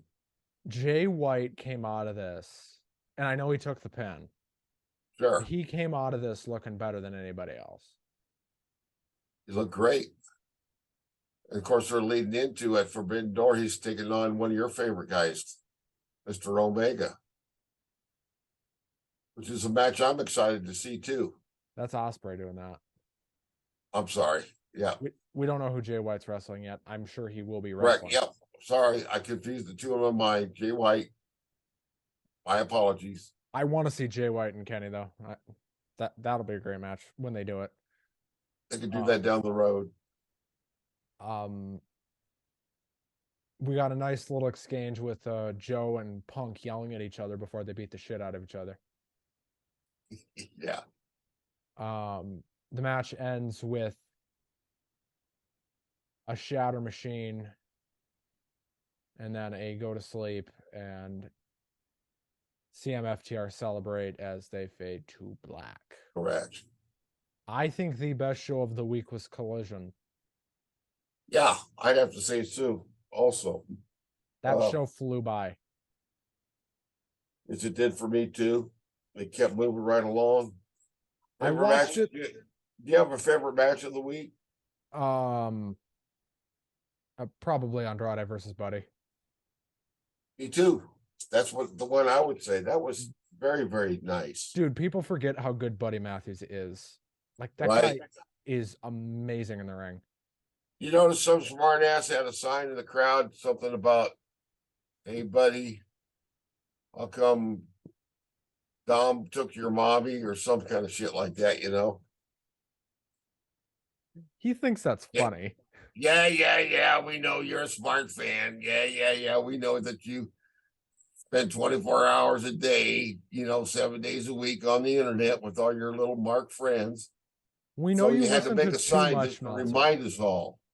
We know you listen to too much Dave Meltzer. But why? Right, you ought to cancel your subscription to Dave Meltzer and start listening to Two Marks and a Spark. Then you'll get your attitude adjusted to where it should be. Might you be slightly more cynical? Yes. Who, me? Cynical than who? No, if they switched from listening to Dave to us. No, I wouldn't be as bad as Dave Meltzer. You know, I'm a freaking ray of sunshine. Meltzer's a prick. Anyway, Well, something happened to him, you know. just kidding, Uncle Dave. You know I never had a chance to meet the guy, you know. I've never met him, but he seems like a nice enough guy on the internet. I think he's just a guy whose opinion matters a little more than it should, to be honest with you. Uh, Possible. I'm very that's well aware how much my opinion matters, and that's not very much at all, even to me. So I'm in what, touch with reality. yeah, pretty much. Russ, worst show of the week was Raw. Yeah. And you know, even when they have a good show, they're not good because they're 3 freaking hours. So they're raw. That's never going to change until you give it up and say we made a mistake. And that ain't going to help it as long as Vince McMahon is drawing oxygen. No, I don't know how you come back from 3 hours. I don't know how you do it. But If you go there, you're stuck. Russ, we have been on the air now for 2 hours and almost 20 minutes. Okay, we might as well say goodbye then. We should say goodbye, Russ. Let's tell everybody to have a good week. Yeah. Can I mention one last thing real quick? Absolutely, go for it. Probably not a new news story, but I did read online recently former AEW talent Frankie Kazarian talked about how he'd been with the company before it was even a company, when it was just a concept. Worked very hard at the formation of AEW.